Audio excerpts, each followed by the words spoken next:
to the FNCS OCE Major 2 Grand Finals. I am your host, Profound Rice. I am joined by the wonderful and awesome Matsy and Two Tap Tony. Hello, Ricey. It's a pleasure to be on board alongside yourself and Tony. Very excited for what this event's going to bring, right, Tony? Yeah, absolutely. We saw some crowned winners last time, and of course those that were crowned went overseas to represent O's. You know, didn't do too bad in the tail end of it. Unfortunately, didn't get too towards the top, but of course another FNCS means another chance. Yeah, you're totally right, Tony. Whoever wins this or comes second will be heading off to the Global Championship. So we are going through some really long days, both today and tomorrow. A total of 24 games? 12 games in total. Yeah. It's going to be a lot of fun. Yeah. I'm keen for the adventure. For sure, for sure. And I'm really excited to see who will come out on top, because last time we had, of course, I believe Alex and Reckles taking it last. Yeah, no, that was correct. Yeah, Alex and Reckless did end up going overseas, of course, to represent Vase and Bulldogs, and as well Resign and Tinker, the three squads that made it through to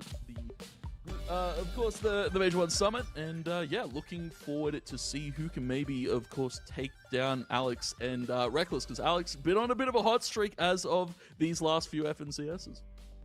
Yeah, he definitely has been. So lots on the line here. As we said before, there's potentially grand championships global championships on the line for the top two. But of course, there is a little bit more to play for. Even if you don't make the top two, you are going to be walking away with a little bit of cash. Let's have a look at the prize pool that every single one of these players are going to be playing for. Matsy, we've got 16,000 at the first place, followed by second at 12,000. Those are the two that are going to be the global championship. But if you don't get first or second, you still walk away with a little bit of money.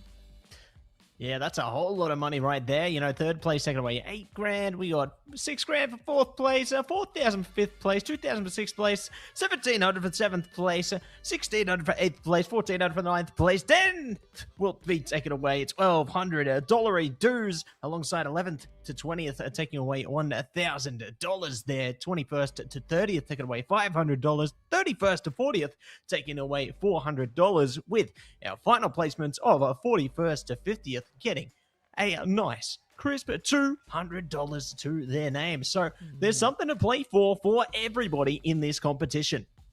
Yeah, even if you end last, you still get to walk away with $200, and that's pretty good coming into this. But they did have to fight to get here, of course, to even make it to the grand finals of OCE. They had to go through Heat 1, Heat 2, and that last chance lobby. And well, to do so, of course, there are some scoring points in those lobbies, but also in, of course, today. Let's have a look at how players can score here, Tony. Yeah, it's an interesting one, right? Because we looked at the format, and this FNCS really favors placement.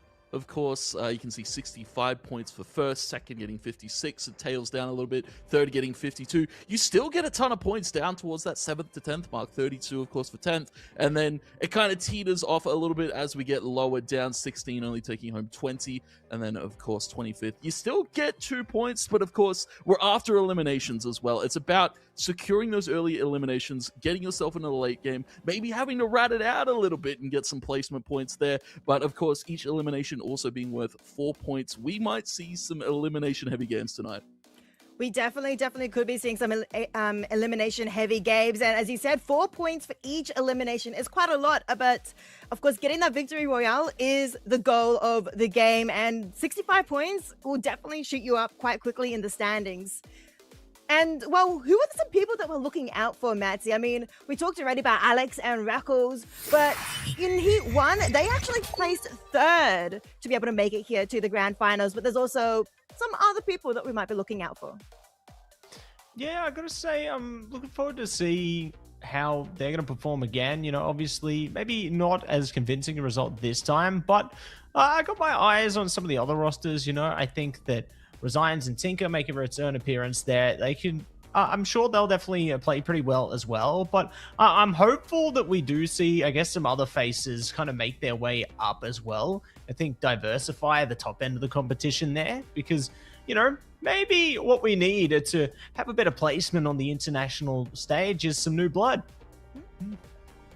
No, I'm excited to see some new blood. We've seen some of these players always consistently make that top of that leaderboard. Some of them, like, Alex and Reckles. It's good to see Mace and Mace coming first in Heat 1 previously, with Z-Dog and Goofy coming second in Heat 1. But Heat 2, we got to see Fazgod and Crusades coming first in that. And I personally am excited to see how this duo is going to be performing today and tomorrow, because I believe they haven't made any international land, but they've been so close every single time. Yeah, absolutely. Yeah, eyes on Crusades, who's had such an unfortunate, unlucky streak, right? The last 4 times he's tried to play lane, he's come so close. A few of them a little bit of a tail end away, of course, the 37-35. But he was 1 point away last year. He was 25 points away last time here. So yeah, eyes on Crusades and Phasma. Of course, guys as well that like to put up numbers towards the tail end of the night. A lot of these teams that we look at as some of the heavy favorites do start a little bit slower, unless you're Alex and Reckless. Of course, those guys came out to a absolute heater last time we saw them on the stream. Yeah, they definitely performed quite heavily last time. I mean, they did win it, and Vazin and Bulldogs came second, with Resigns and Tinker coming third. So that's the one that you were looking out for, Maddie. Tinker, I believe you said, is someone you want to look out for. And, well, of course, definitely want to keep our eyes out on that second place team, Vazin and Bulldogs as well. But a lot on the line here, of course. They've got the money and, of course, the global championships happening at the end of the year. Yeah, a lot to play for, as you said there, and I think it's definitely a great way to showcase, I guess, some of the development between previous endeavors and now for some of these players and teams here. So I'm really excited to see, I guess, who's really able to show their prominence heading into this one. Like I said, maybe we do see some of the new blood actually make some great waves here, just pulling a name out of a hat here. Maybe I want to see Fisher make an impact into this one.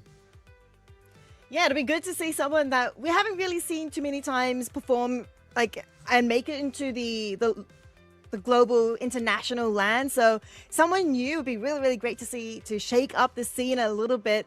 Though, of course, what I would personally like is always someone who can really represent OCE on that global stage and get us a little bit more in front of everybody's eyes and everything.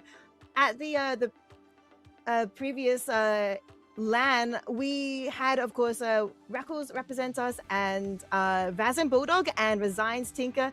We placed, let me look at my stats real quickly. We placed 39th, which isn't too bad as our highest, but hopefully maybe later this year we could place even higher. Yeah, hoping for it. Of course, Resigns and Tinker as well at that 25th towards the last lane as well. True. Yeah, Alex and Reckless had a little bit of a quiet one, but yeah, we saw Resigns and Tinker, not too bad. Top 25, of course, but yeah, we really want to be kind of pushing towards the top 16. That's when you can kind of flex the placement a little bit, maybe get signed towards an org, of course. A lot of these guys really like to boast about that. But yeah, we've got a lot of great competition ahead as well. It's going to be a little bit more of a test of endurance, right? Because these guys have to play 6 games back to back, not really getting a whole ton of breaks, right? Because, of course, the game's just going one after the other, and for most of these guys, it's probably a very important thing that they kind of keep themselves level-headed going into a very important night like this.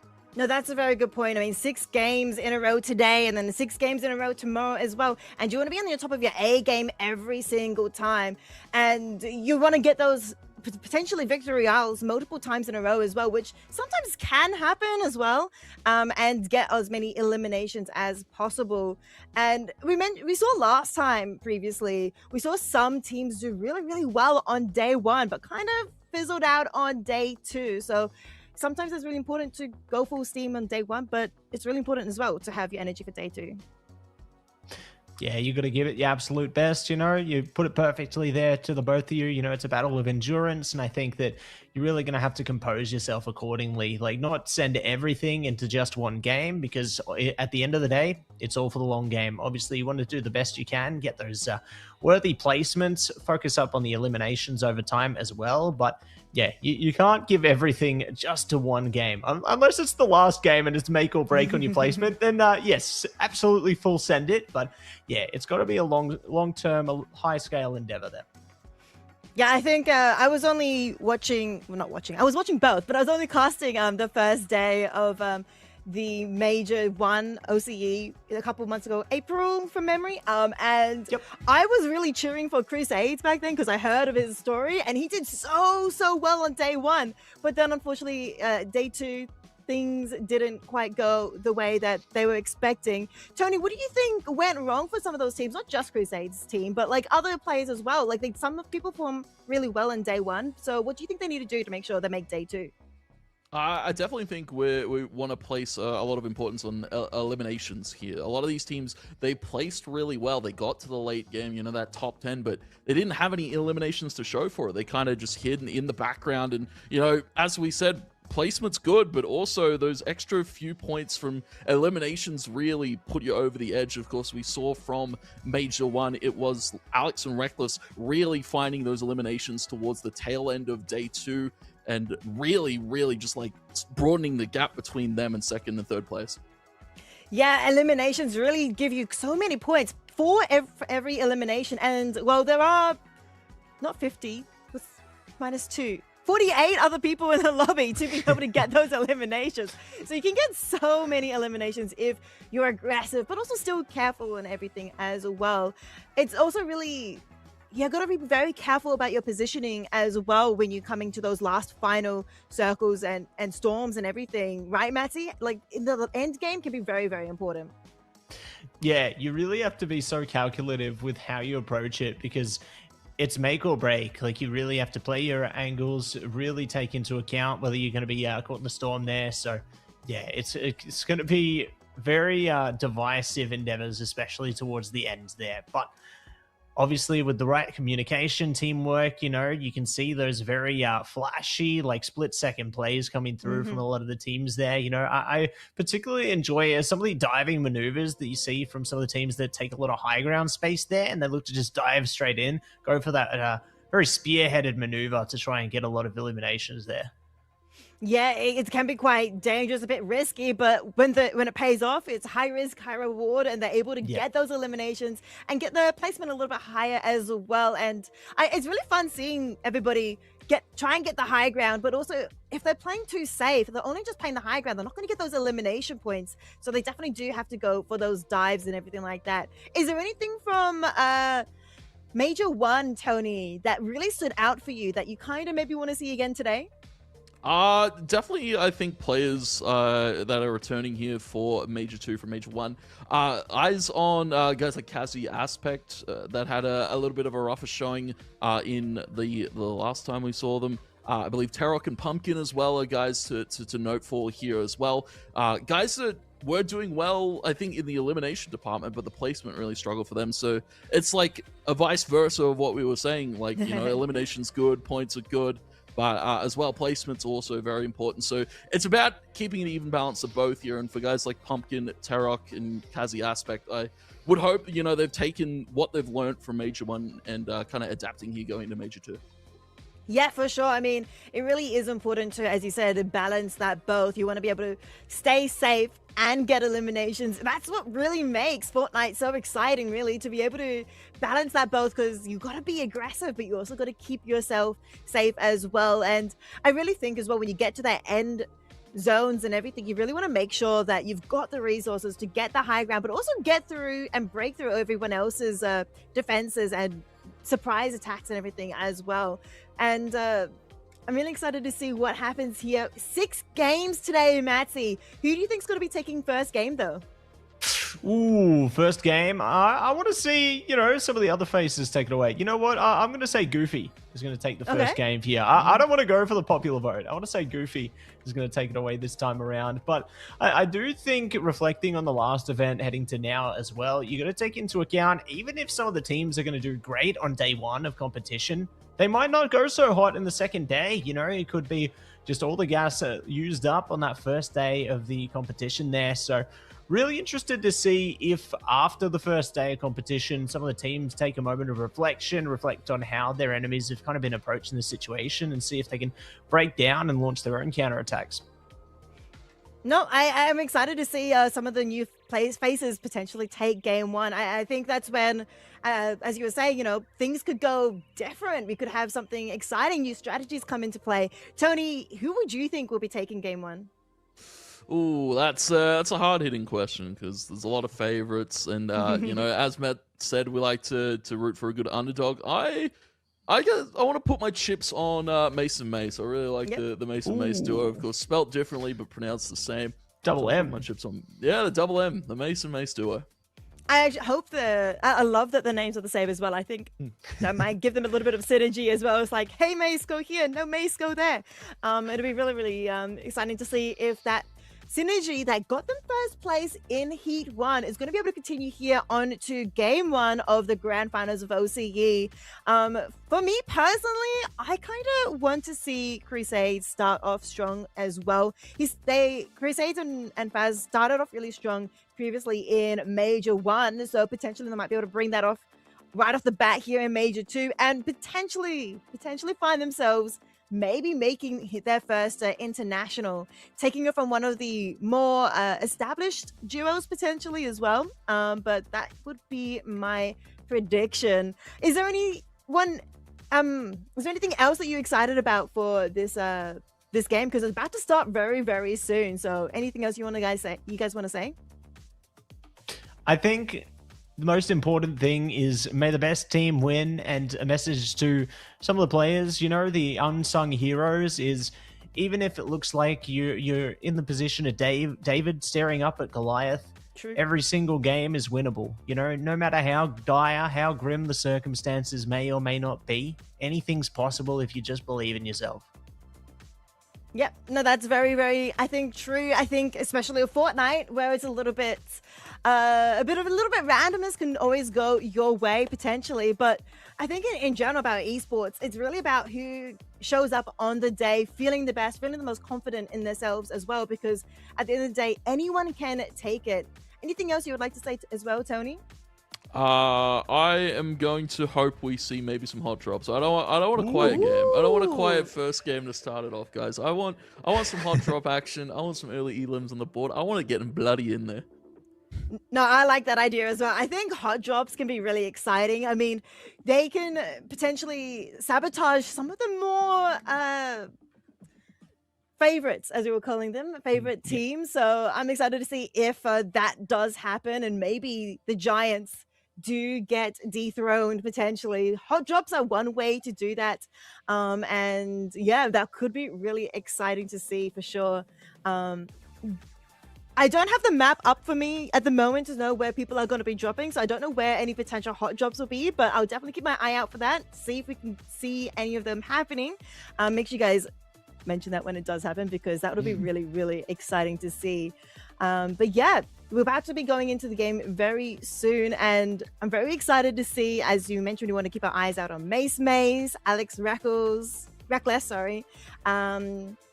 well Resigns and Tinker, who made 25th in the global championships. Pretty good ranking. Fazgod Crusades as well would be really good to see if they can make it out of their kind of cursed situation, barely making the international lands multiple times as well.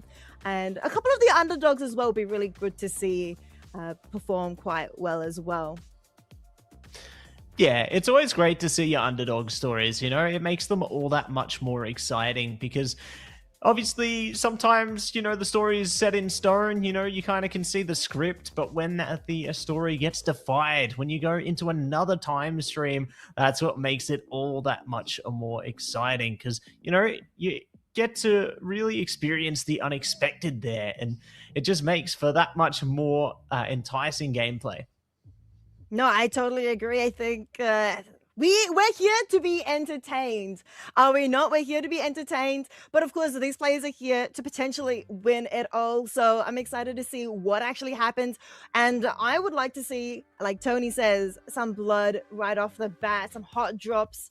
And I don't know who's going to be falling victim to that, but I'm sure someone is going to be pulling out some sort of tricks here in game one, because this is where the unexpected might happen, when nobody has really felt each other out just yet. They probably have been planning in the back rooms, figuring out, oh, what kind of strategies do we want to do? And where do we want to drop? Who do we want to hot drop on, or anything like that as well? And maybe also the end game strategies. Maybe we have something secret up their sleeves to show off something really, really good.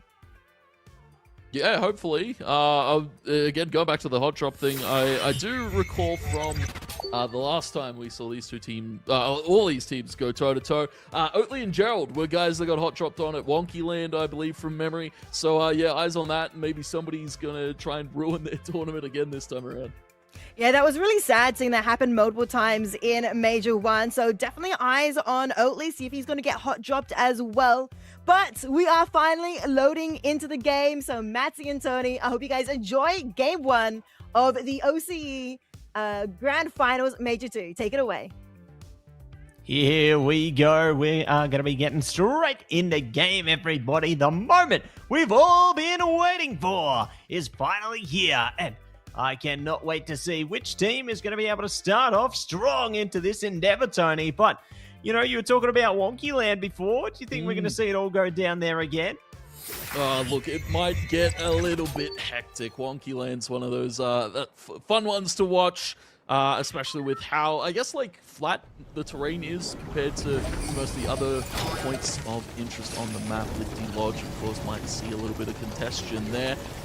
Ghostly Reckless, this is them taking up a little bit more of a northern POI here. Of course, a lot of these teams normally want to drop around the center, right? Because, of course, the zone shifts or the storm shifts are quite hectic, and especially towards the later game, you definitely want to be more centric on the map. Yeah, you really want to keep up your focus there. You can see early days into the endeavor already, but already some good shots coming out there. So Eggman, a fan, going away. Good elimination on to that one, taking down that team. Nice and early streaks here. Looks like there's a few more trickling through as well. So just a great early presence being established here. Yeah, a little bit of early trades here. Well, Matt, of course, you Fisher. spoke about Fisher, yeah, getting amongst it early on with his duo. Of course, they have to be careful. Slayer, Swizz, not going to be bowing out without a fight just yet. Both teams taking up on the high ground. I like the position a little bit more from Harry and Fisher. On the other side of things, Z-Dog Goofy also getting amongst it early. A few early fights is what we were after right now. Matt, well, going to be after the build. Trades out, good editing there from Goofy. Gets the shot down. And that's one knock here for Team Goofy right now. Yeah, Team Goofy getting a little silly with the Tony out there, and going to be able to look for more as well. Well, got the bench press right there. That's what they're going to use to train to get the eliminations through Tony. But they're so strong, they've broken it down. Can you believe that? Yeah. Just too buffed, it would seem. Yeah, I need their training routine. Yeah, I need the diet plan. I need it all. Let's see, of course, Mustard Coast here for Pumpkin and their duo. It's going to be currently hanging out, you know, grabbing some mats, grabbing some meds, every sort of resource possible. Yeah, grabbing some mats. You love to see it. I like how Fisher is trying to snipe down there. See if they can get some shots through. They have taken a bit of punishment though, so they are going to have to escape for the moment.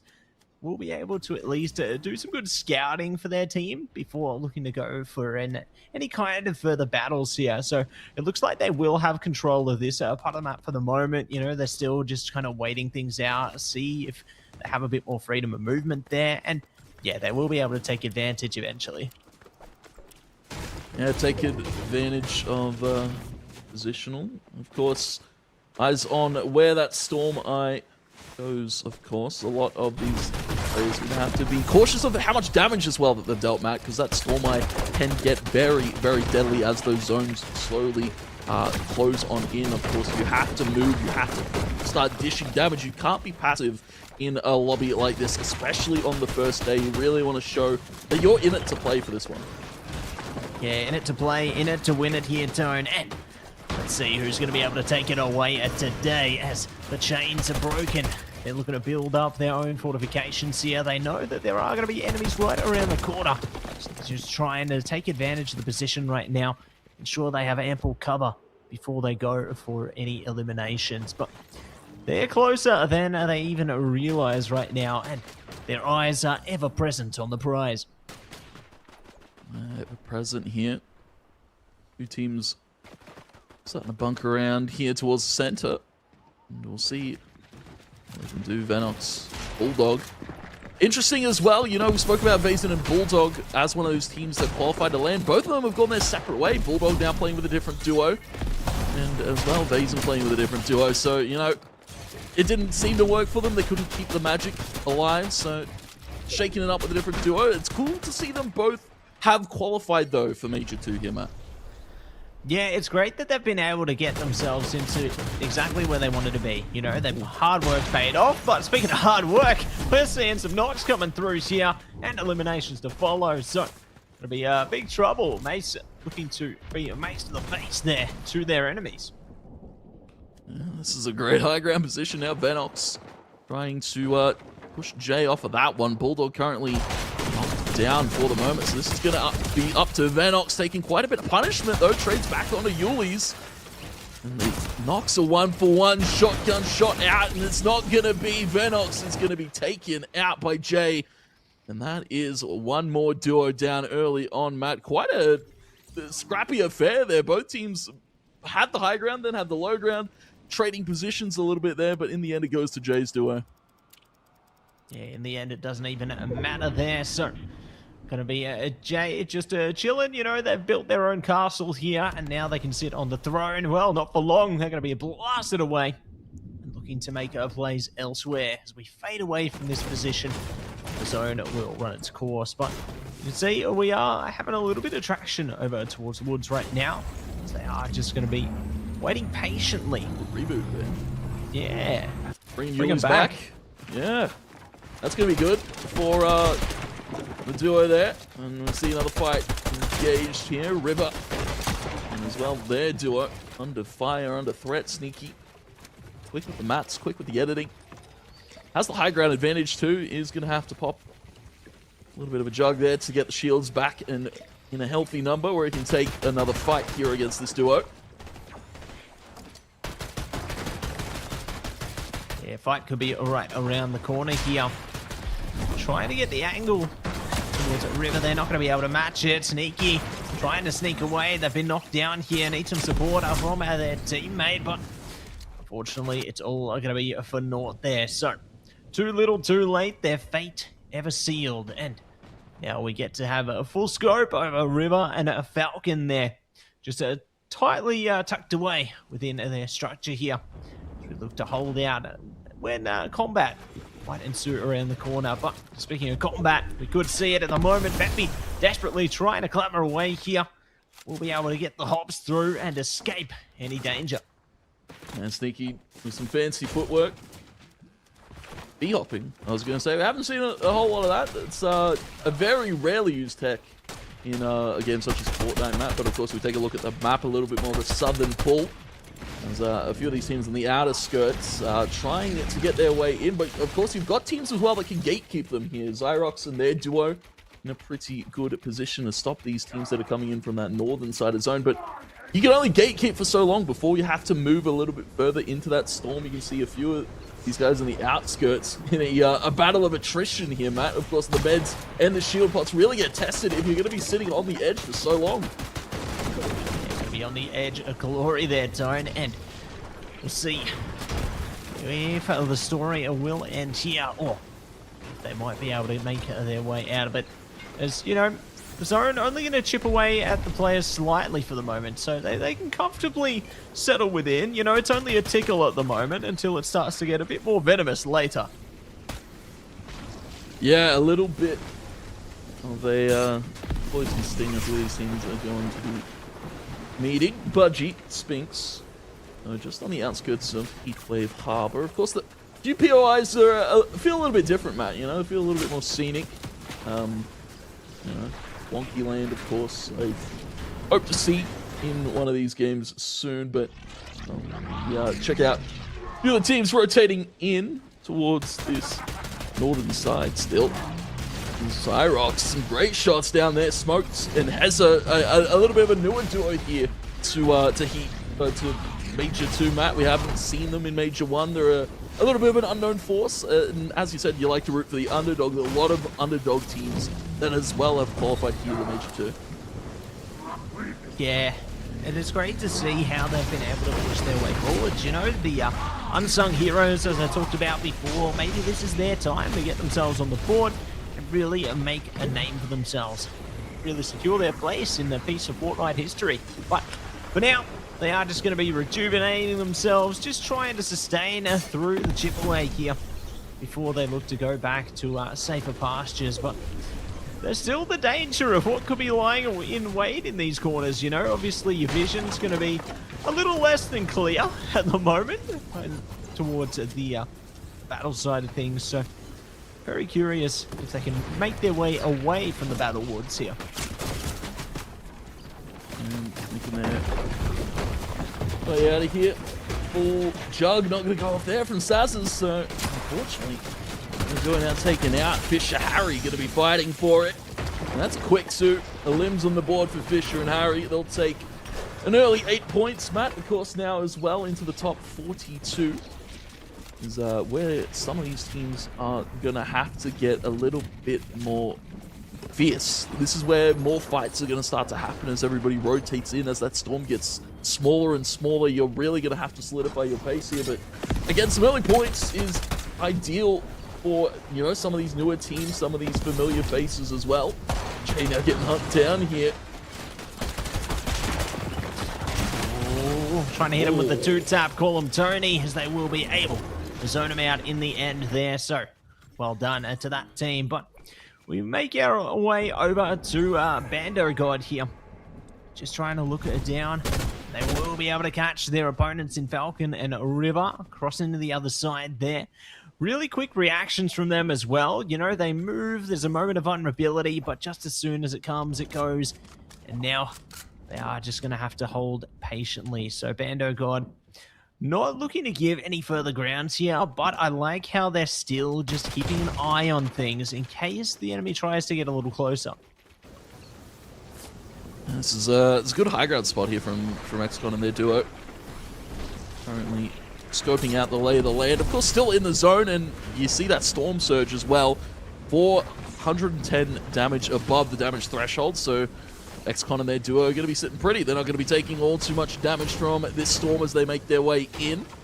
And that's what we're after, right? You need to stay above that threshold. That's where, you know, I really like this change from Fortnite. Of course, this came ages ago. I'm speaking a while back. But yeah, damage threshold is very important for a lot of these teams, right? Because as we said, you can't just sit passively. You can't just rotate in the storm and be like, yeah, I'm going to get myself a top 10 for free. You have to do damage. Otherwise, you're going to be meeting the unfortunate elimination there to the storm.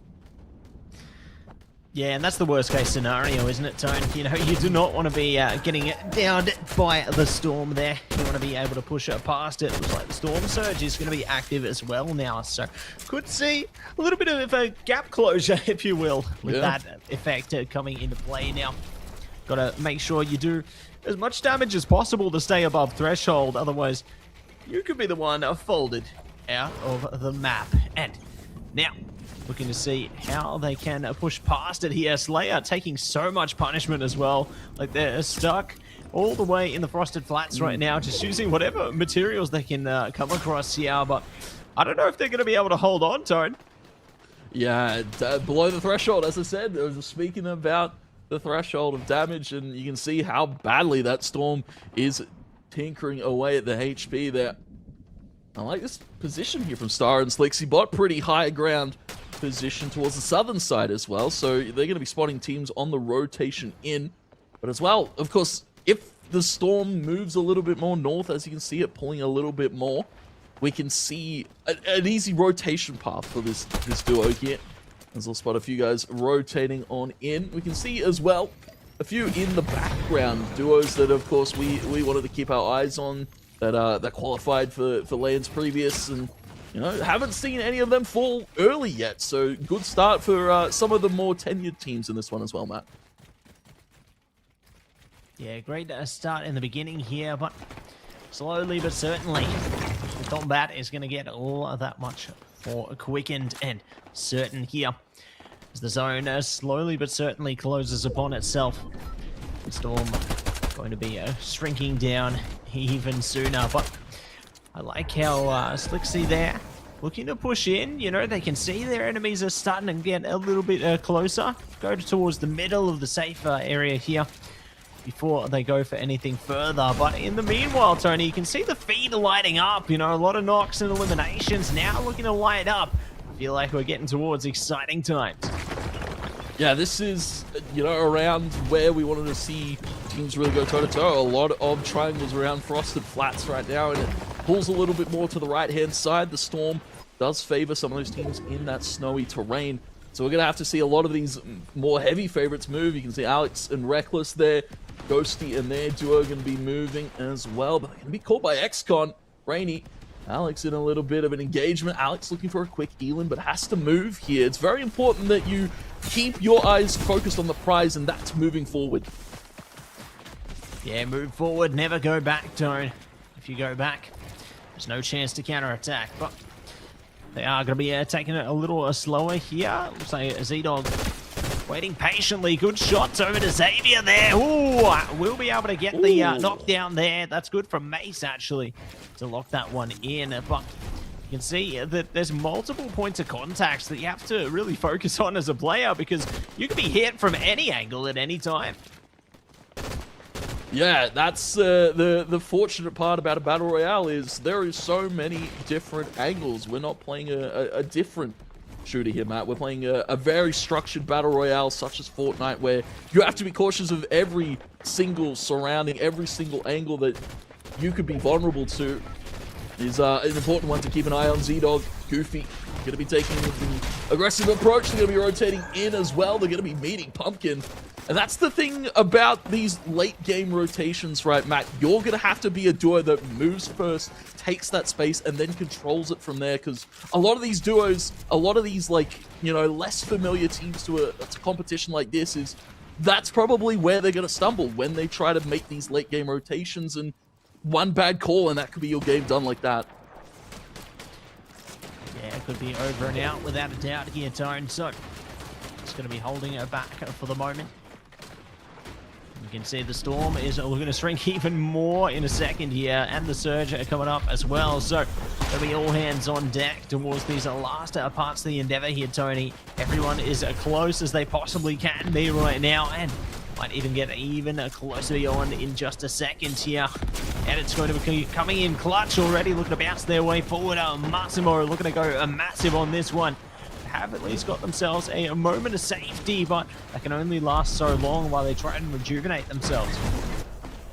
Yeah, Massimo and their duo. One of these teams that we didn't get to speak too much in the pre-show there. They had a relatively okay showing last time we saw them here in Major 1. But, of course, nothing that really screamed wow to us. A very consistent placement, but nothing that was all too out of the ordinary here, as we see all of these teams now looking for that high ground approach here. Kojo and Lift with Luke up here. They're going to be catching one. Zephy's going to get taken out there. Nice reaction from Luke to pick that one up. And now Storm Surge active. They need to get some damage going for a few of these teams that are currently just bunkering down in the low ground. Yeah, they need to find an answer and a quick smart here, Tone. Otherwise, they are going to be zoned out accordingly. Phasma going to make their way around. Luke also trying to see if they can catch anyone off guard here. I like how they're building up slowly but certainly, trying to see if they can stay on top of things as quick as possible. And the higher ground they have, the more angles that they are open to here, more difficult to try and take them down when they are trying to shoot from below here. But See who is going to be able to stay on top of things. And now, as decide to set with Luke over and over again, just trying to dish out trickle by trickle of damage here. Trickle damage. So we're down to top 21 here. Still hasn't really picked up all too much of the pace. I was expecting a little bit more action from some of these teams. We can see Phasma Crusades there on the low ground, one of those teams that we wanted to keep our eyes on here. Again, as we said, Kojo and Luke here on this high ground, just controlling it so well. Normally we see a team try to aggress up, take that high ground with a shock grenade or two, try and bounce their way up here, but Luke and their duo just really controlling, getting some shots through as well, maneuvering this zone as it pulls a little bit more north, just outside of Frosted Flats. We're now looking to open up the account again, Tone. There's Luke, ready to rain down a bit of punishment here. Burav as well, trying to see if they can find Alex here. So you can tell some of the big names are still in the fight here towards the tail end of it. Z-Dog may be in a bit of trouble. Burav has their sights set on them. Will be looking to make a different path of advancement now, though. Doing a quick edits here, just to see if they can navigate one step closer here, or one step further away to fully rejuvenate. But speaking of rejuvenation, none can be found there. Pumpkin and Co are wreaking havoc here. Yeah, it's a great start. You know, top 15 now for Pumpkin and their duo. 4 elims to the board. Bingle Dashi, one of those newer kind of teams that we were speaking about. One that's, I guess, making a little bit more of a show here for Major 2. And still see a ton of heavy favorites there as well. Oatly and their duo, Bingle. Will be securing a quick elimination there on the Jai. Low ground control here for Dashi, and Bingle's pretty solid here. They have spotted somebody just below them. Crusades and Phasma, one of those duos we wanted to see do well. Chug Jug here for Crusades to get up to a healthy amount of HP. Take some fights here. Yeah, looking to take the fight as best they can onto this one. And now, Tony, we've only got 10 teams remaining, well down to 9, just as quick. You can tell just how intense it's getting at this point as everybody's falling down like dominoes. One after the other, they all come crashing down here. These last moments are critical. Everybody taking all the damage they can possibly imagine here, Tony. It's all down to these last 5 squads. Who is going to be able to do this? That's going to be Alex and Reckless, I believe, taken out in the interim. Mace has been taken to Resigns, getting one onto Bingle. Tinker as well, still in the play. Now it's just left to 3 squads left, 2 up here, and it's a 2v1v1. Anon trying to hide amongst the scattered ruins of fights that have already happened. He spotted Gerald. Anon just trying to get a fight in, get an early elim, because he is now versus 2. It is going to be Tinker and Resigns taking up on the high ground. They will Chug Jug their way to full shields. They will pepper down on the fortress of Anon, and it is going to probably be Tinker and Resigns for this first game. Of course, they just have to get the damage out, stall out the mats a little bit here, and the shot comes through. Resign and Tinker for your Game 1 victors. GG, well played. They will be able to get the victory royale there. So fantastic work from them and theirs in order to take away that first place. And what an intense way to kick off, right, Ricey?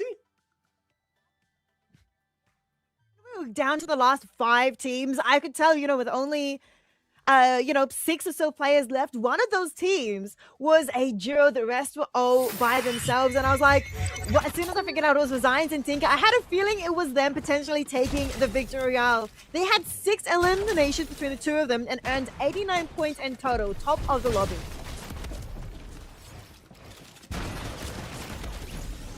Yeah, absolutely insane work. Yeah, Resigns and Tinker coming off to a hot start. I was expecting a little bit more of an early affair. We saw some early fights upon rotation, but none, of course, in the comp drop department. So maybe we're just easing into it for Game 2. But yeah, a lot of the heavy favorites there making it towards that kind of top 15, getting themselves some great placement points, and as well securing themselves some eliminations is good for the totals overall, I imagine.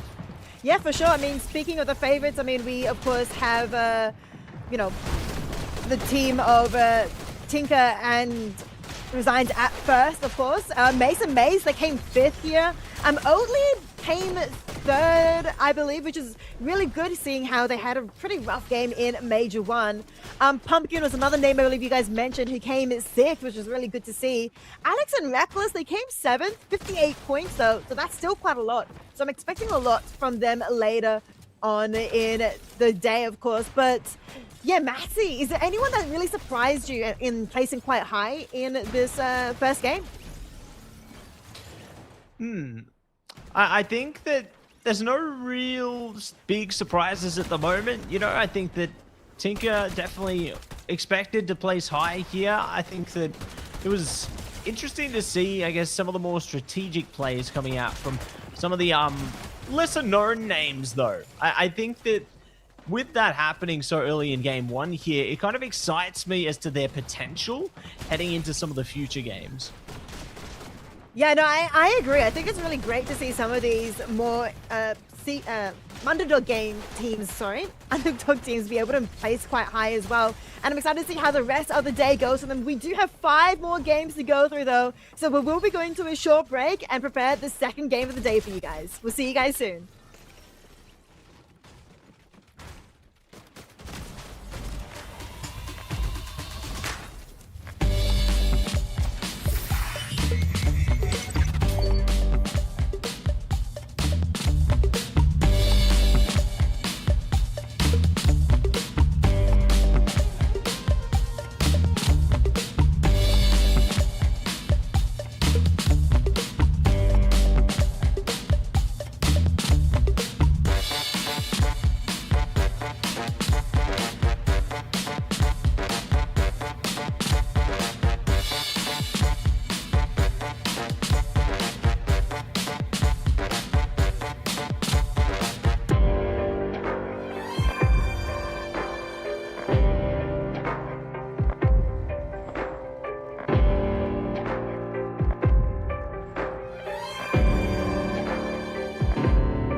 I am muted on VMix. I am so sorry.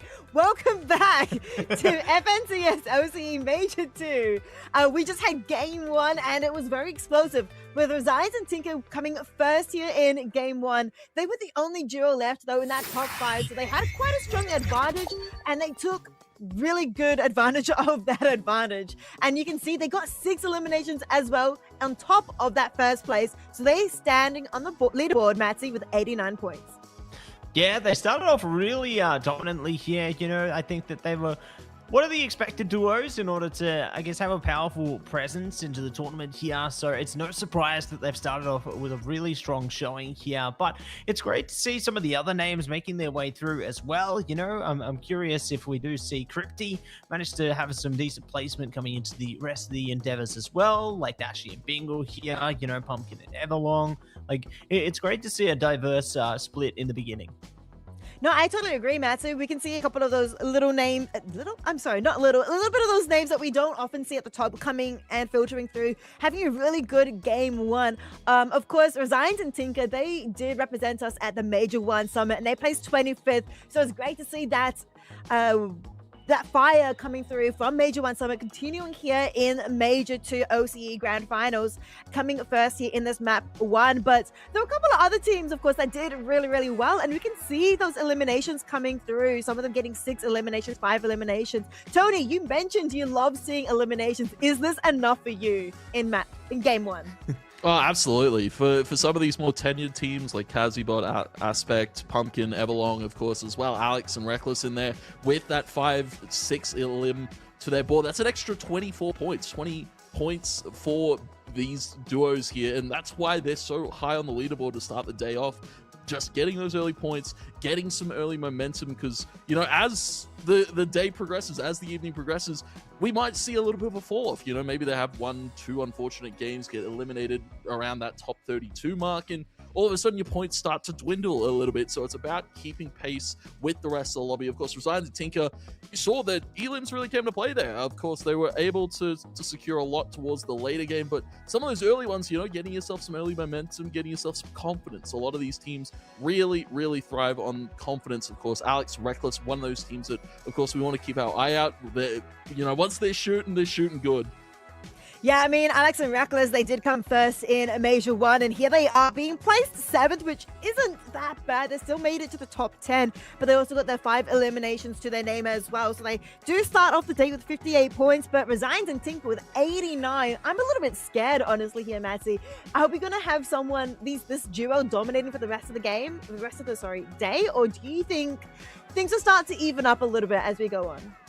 Yeah, I think it's a lucky start. You know, I think they've definitely managed to do well getting out on top in the beginning there. But some of the other names, I'm sure, will be able to break through into some of the future games today. You know, unless they can go 2 for 2 and come first twice, then I'd be, well, very impressed indeed. But no, I'm sure we'll see some of the other names get their big chance to break through here. You know, some of the teams that got eliminated early, I'm sure maybe into this game coming up, they'll have another shot at it.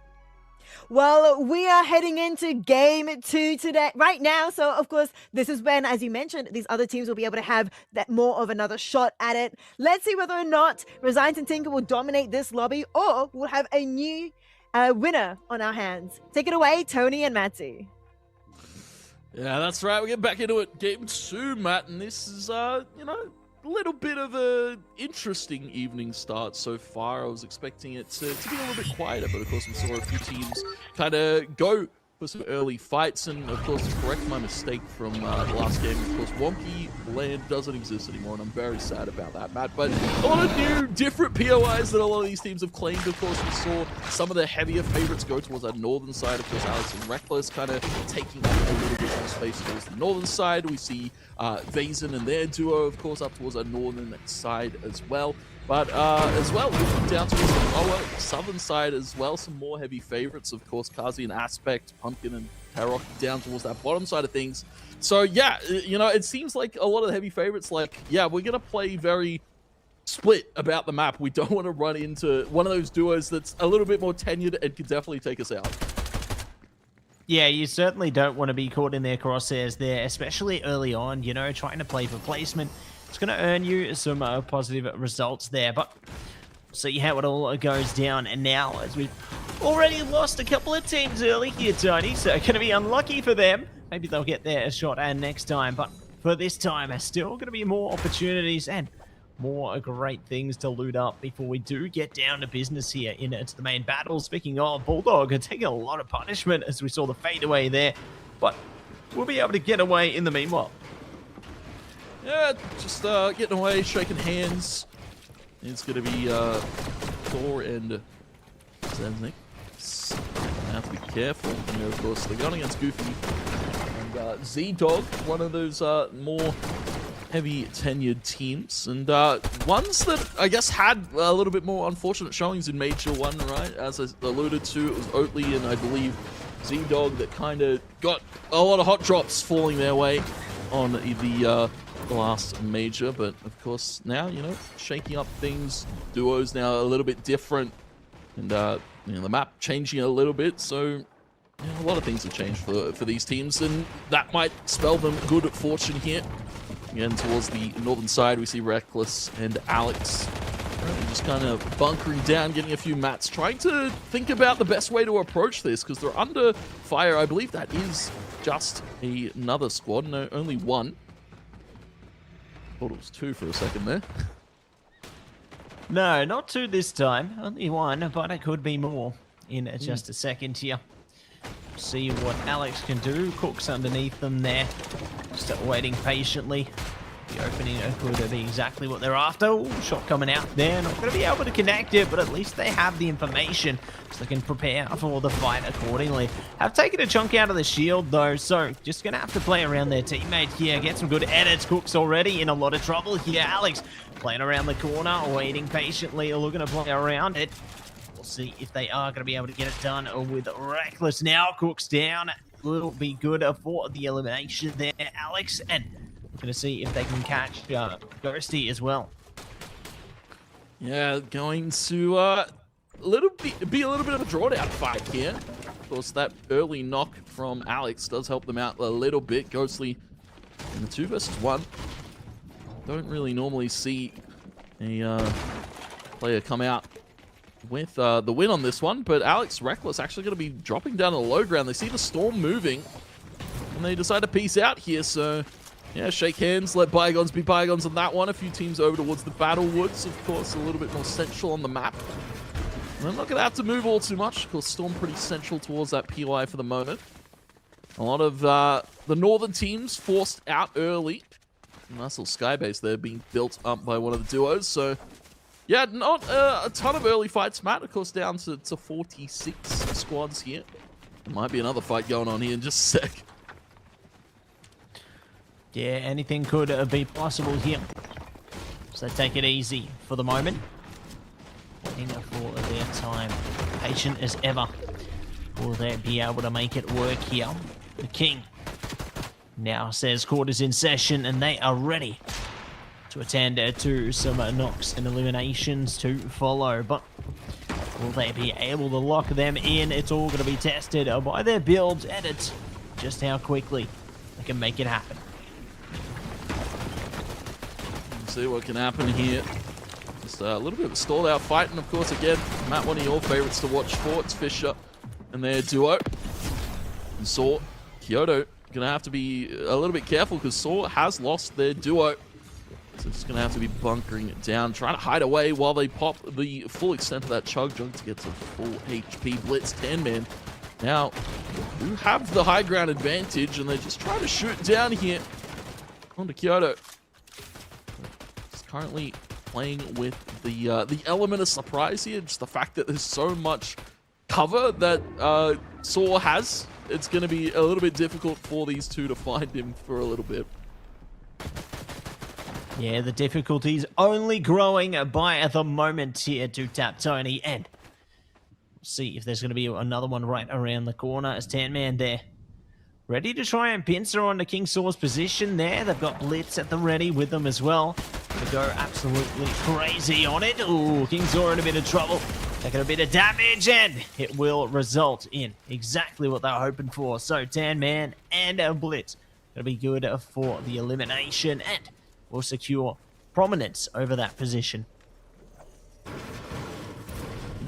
Position gain there on the southern side of the map. You can see Sam is going to be gathering up themselves some mats here. It's interesting as well looking at the meta, right? Compared to what we saw last major, it was a lot of more tools at their disposal for a lot of these teams. I believe the gauntlets were in play, so the rotation options were a little bit more spread out, whereas now it's probably just shockwave grenades here for a few of these teams, so they have to be keeping them for the late game. Slayer, Swizz currently bunkering it down in the storm.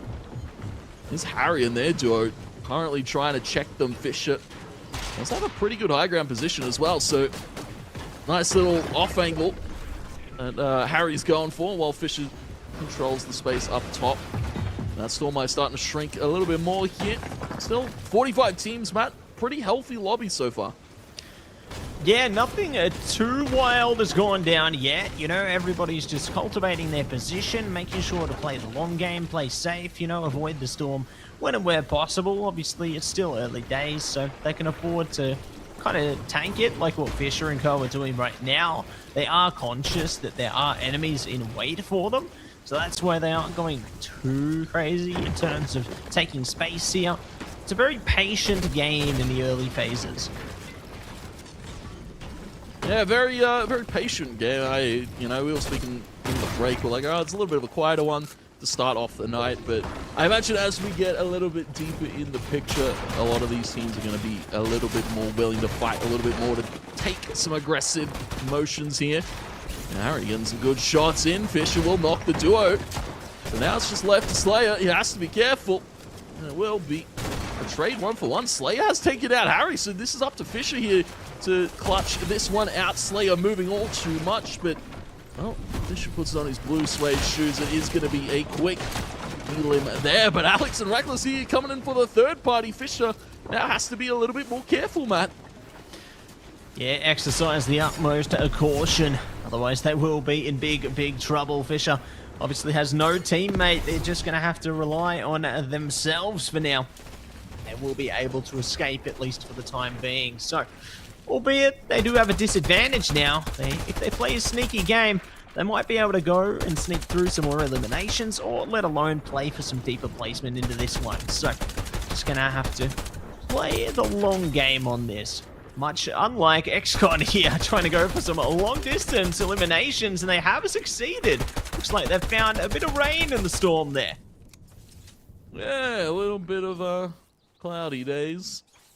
As we see towards the chop shop, a lot of duos actually over towards this position. Spock, Tick, and Rainy trying to get up in the picture. Of course, shotgun always going to be meta, Matt, in especially close proximity like this. Knock comes out from Burger, and that is going to be a quick trade, though. Flixie can't get their duo back up just yet. The knock is going to be good. Grenade going to try and blow away the congestion here from XCON, though. As him and their duo starting to come on in. Flixie tries to take up on the higher ground. A few shots come out from the pump, but XCON, he's got the space to move, and he's got the fancy feet to do it too. Flixie needs to be careful, trying to get away. Building is good, but how well can you edit here? XCON going to be getting back up on the high ground, and Flixie will drop towards the lower middle side of this fort that is currently being built. Matt, Flixie still moving about, but finally XCON will shut him down. That rat will be dealt with swiftly. Yeah, we'll be able to get the elimination through there. So, great way to exterminate the competition for the moment. And we'll see if there's going to be more where that came from, as Anon and Minty there, just awaiting patiently. Have their own building at the ready there. Gerald will be able to at least cycle their way forward. They know where the enemies are, but they're taking a bit of punishment in order to clear a bit of space here. At least they can play around the rocks for a bit of cover on this one. But they continue to take a bit of hurt, so no matter where they go, they have to make sacrifices. Yeah, they're going to have to make a little bit of sacrifice. Smoke getting taken out, heads up. Now Storm Surge warning. Quite below the threshold, so taking quite a bit from the Storm now. Start to move on out. And rotation is good. Pretty clear as well. Nobody out here. This is great. Has a going to be looking for their next plan of attack. Probably also looking for a reboot van here, Matt. Want to get smoked back in the action. Yeah, I think that that's going to be the pretty much high priority here, right? Especially considering they have a lot more time on this one. If they can get that reboot through, it would be perfect. Get their teammate back in the game there, then they have a lot more time in order to rejuvenate their forces and give their best towards the late game here. But for now, looks like their priorities are lying elsewhere. Yeah, priorities going to be elsewhere. Crusades, Phasma. Going to be in a duel of wits here against Luke and Kojo. And, oh, interesting shockwave grenade. I believe trying to get them into further firepower here. They're trying to push the issue here on the Phasma Crusades, and Phasma not quite ready for that one. Takes a helping amount of punishment. Now Crusades are going to have to hold that ground. Edits are good here from Kojo. Does fall back. Both teams at a standstill for the moment while everybody heals up. And attempts to take another fight. Storm Surge is active. Both teams above the threshold, so they're not going to be taking all too much from that one. Yeah, just going to be taking it easy for the moment and looking to see what they can achieve here. Phasma ready and waiting for what Kojo and Luke will be able to do. Obviously, their further opponents made their swift exit there, so they won't be facing any battle anytime soon, but not can be said the same for those within the storm right here, right now. Solar, good to go. Might be able to find the Bolding duo there, or maybe they might not be so lucky. Yeah, Solar Beast can get out, using that zip line to their advantage. Z-Dog and their duo now getting amongst it. Getting themselves elims, mats, as well. All of the heals, of course, the meds that you take away from an opposing team. Like, you take them out, right? But you also get meds that allows you to push further into the late game. You have more resources at your disposal. And you see Oatly, Gerald getting amongst it, and Dashi is going to be taken out. So, well, that is a lot of the teams that placed pretty highly at the end of that last game now starting to fall here towards the top 40. And that's not good for the points, Matt. No, it's not good at all, Tony. You know, they're in a lot of hot water here. There'll be a lot of problems and not many solutions to them. So, keen to see what else they can achieve now as XCon are going to be in a bit of trouble. Knocked and eliminated. Fisher, one in the same. See you later. Storm Surge, certainly active here. Luckily, going to be doing what they can to stay above that threshold. But for the majority of players we're seeing right now, they're still a little bit below it. So they are going to have to expose themselves to a bit of danger if they don't want to take the punishment and feel the wrath of the storm. Yeah, oh. A little bit of a backwards bounce there, Resign. I don't know if that's the way you wanted to go. Tinker's been knocked out, though, so this is going to have to be Resign. The Game 1 winners now having a clutch shot here. Resign now under fire. He's going to be getting the knockback onto Kojo, so the trade is good. The Chug there still available to pop for the heals. Resign under a lot of scrutiny now. As we can see, Luke going to bounce away, so Resign, well, going to be able to grab all the mats and meds and keep healthy. Alex and Reckless, really good position now as well. 3 elims to their board, top 33, Matt. Just slowly starting to get some momentum go in their favor. Yeah, slowly but certainly going to be able to garner more momentum and garner a bit more favor. We'll take it easy. Sphinx not going to be able to do the same there in a bit of hot water here. Speaking of, it's time to get goofy. So we'll be making a stairway to heaven here. Slowly but certainly climbing their way to the top. But not looking to catch any damage across the way. However, they will be able to put their coverage in a full display as they adapt and will conquer. But let's see what else they can do now as Alex is looking to shut down Resigns, not allowing them another first place here. Yeah, not allowing them a first place, and well, that's good for the rest of the lobby, right? You take out the Game 1 winners, you stop them from claiming some points, And, well, that really kind of spreads the gap out here. Of course, we saw from Major 1, as we alluded to, Alex Reckless going into day 2 of Major 1. It was a lot about spreading that gap, making that first place to second place gap as big as possible. And they were able to do that with the help of elimination, some great placement as well. But yeah, it's going to be game on winners taken out. And the rest of the lobby now free to roam. Oatly and Gerald. This is a good position. Oh, Gerald. That's a shot. And Beagle's going to get taken out too. That's 2 from Gerald. Elims are good now. 3 on the board for Oatly and Gerald. Hey, we take those, Tony. That's another 8 points between them.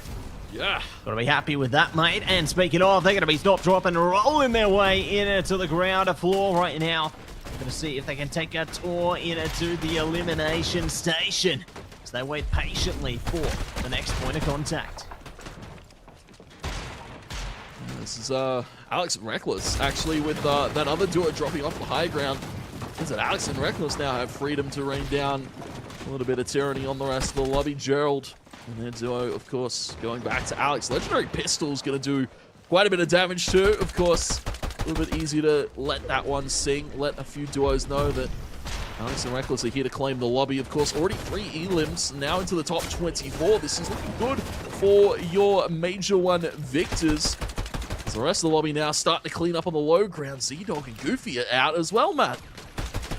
Yeah, all the big names are getting taken away, Tony. So definitely leaves room for more to follow here. As the feed lights up red, threading the needle onto more eliminations here. See who is going to be next in line as Bulldog is ready to sink their teeth into this one. I'm looking to reunite with their teammate there. Take it slow, take it easy. Before things get even more chaotic than they already are. Yeah, it's top 32. Of course, that zone storm starting to shrink a little bit. And we can see a lot of these duos now having to do a little bit of damage to stay above that threshold. Everybody rotating towards the middle ground. No one really towards the very low ground here, other than Xavier and Vazen. And, well, they're looking for a few duos. Of course, it's all about keeping your wits about you in this late game map, because there could be everybody above you, everybody below you. You have to react quickly. And of course, one wrong reaction, and that could be you. Lights out here in game 2. That Storm Eye starting to shrink. The Storm's starting to move. Going to be pulled southern side here. Again, another zone that ends up at Frosted Flats. Seems to be where this zone RNG is taking us for these this early days. Yeah, it looks like we are going to be taking aim at this point of contact here for now. Oh my goodness. That could have been bad. Alex at least able to adapt to there, but they are taking a ton of punishment here. You can see even more eliminations lighting up here. So it's getting more and more divisive as we tread our way forth. A Bulldog waiting patiently like an assassin here. The eliminations right before their eyes, and the prize is within their grasp as they almost fulfill the task there. And Bulldog, Venix pushing forward now. Shots coming out here. The editing's good. Walls are being built. Kazi and Aspect are getting involved in the feed. Knocked down there on towards Spooks. Bulldog as well has gotten knocked out. A lot of your heavy favorites getting taken out here. While the kings of the lobby, of course, we're looking at Alex and Reckless make that debut for OCE again after Major 1. And just getting a ton of great shots down here. Again, it's all about controlling this high ground, because a lot of these teams could look to contest this spot pretty quickly. You know, one good shot grenade up, and, well, Alex and Reckless could be under fire, of course. Just a falling shotgun shot, and that could be a quick knock onto one of these two. Yeah, it could be exactly what they're looking for here, and see if they can lock it in now. As they maintain the high ground again. A big shot from Xavier there. Has all the hope in the world to get that elimination, Tony. Oh, and they will find it.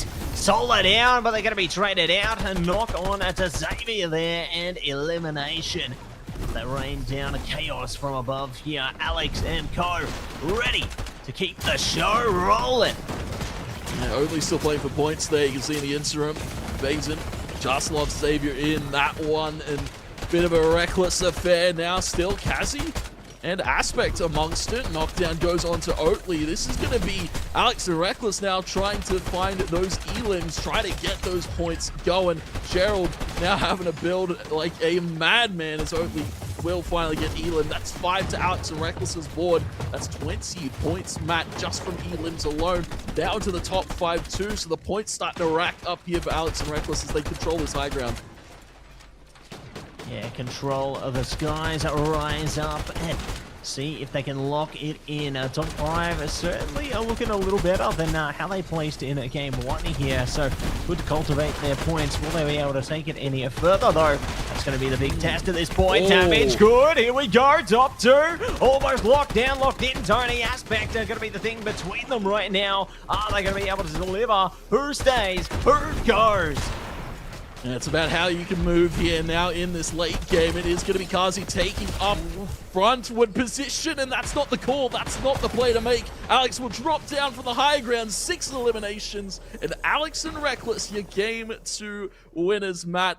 That is a ton of points. Oh, yeah. What a redemption after game 1 there. You know, they were within a grasp in the beginning there, but now they take it all the way to the tippity top there. So, my goodness, you bring it all the way back. Yeah, first place goes the way of Alex and Reckless, and they did so with so many eliminations as well. They had the high ground and were able to capitalize on their positioning, dealing so much damage to everyone down below. They were able to also make sure that they were aware of like who was the last other duo. There was one other duo there, and that was, of course, Aspect and Kazi, and they did get that second place.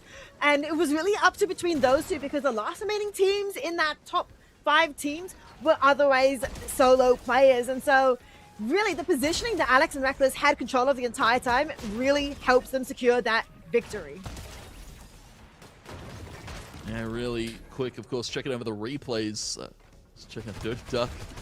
Nice little restaurant there. Z-Dog, Goofy, one of those teams that fell in the earlier stages of this game, and as well resigns Tinker. Your game 1 winners getting taken out. That's got to sting on the leaderboard, and it's got to sting the momentum a little bit because Tinker resigns. One of those teams that kind of starts a little bit slow, then they start to ramp up. So, you know, getting a game 1 victory and then getting a game 2 ripped away from you like that, it's just got to hurt. Yeah, Tinker resigns. They got eliminated at 32nd place, so that would be pretty rough for them. They came first in game 1, but game 2, they didn't really get much done there, unfortunately. While on the other hand, we saw some other teams, duos as well, get eliminated quite early with Mace and Mace out on the 30th. They came 4th in that first game, but of course we'll have the breakdown after this break. Let's prepare game 3 for you guys, and we'll see you guys shortly.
Welcome back to FNCS OCE Major 2 Grand Finals. We just had a fantastic action-filled game 2 here where, of course, Alex and Reckless came first and they dropped a lot of elims. 8, Tony. Is that kind of more the level of elims that you're after?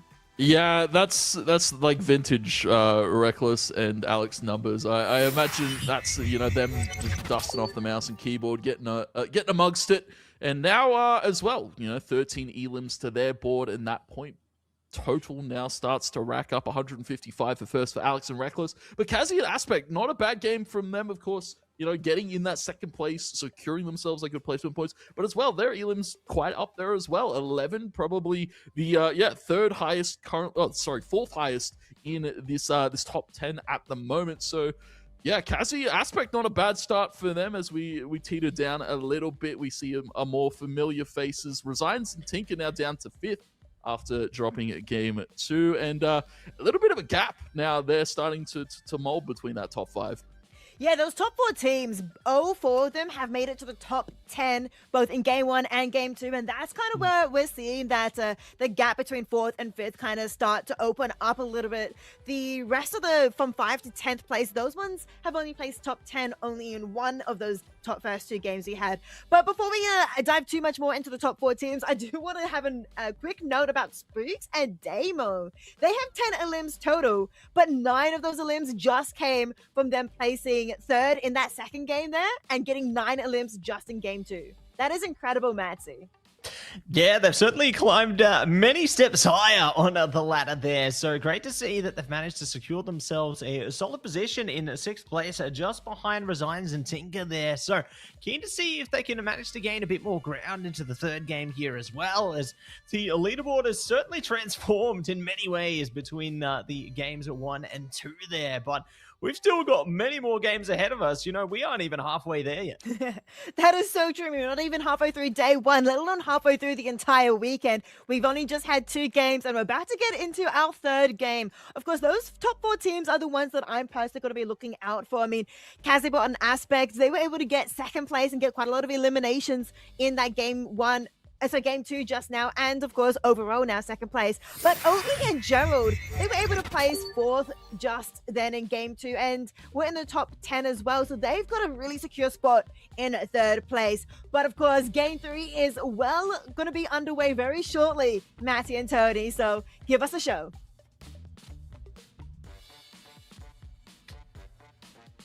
Ready to go. Here we are. It's the Matsy and Tony show as we load into the game here, and very eager to see exactly which way we are going to be flowing this time around. Obviously we start off slow and steady here, but I'm keen to see who's going to be winning the race at the end of this one, and I'm sure that Tony is just as excited.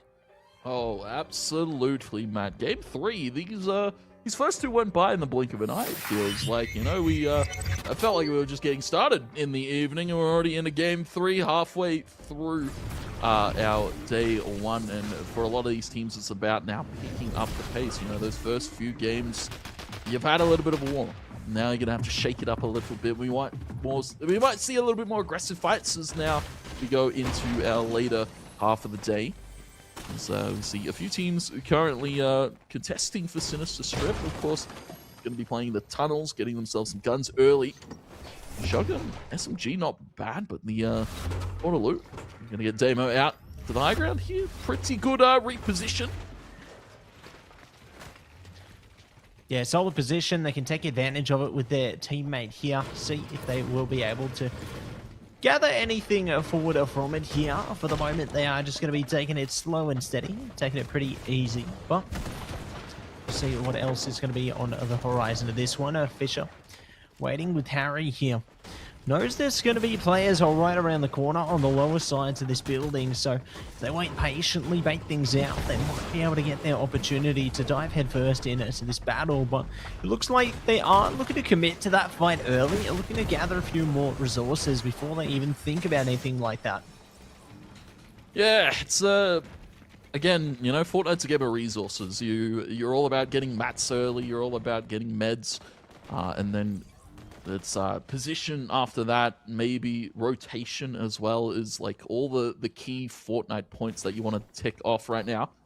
And again, Kooks Ghostly, this contestant up at the lodge against Alex and Reckless. And well, this also gets a little bit more important going into later stages of today. Matt, of course, Reckless, Alex just won that last game, big eliminations, and it was the first two here onto Kooks and Ghostly. So these two are trying to play upset for realistically the rest of the day and the rest of the lobby. Yeah, caution certainly can earn you some virtue here, and see just how well it pays off as we take a look over to Z-Dog right now. We've got the Thor over there, ready to be the next electrifying player, I'm sure. So they sneak up around the corner. Oh, the angle, not going to be able to strangle in anything further than a trickle of damage, though. But Z-Dog trying to still take advantage of the surprise attack here.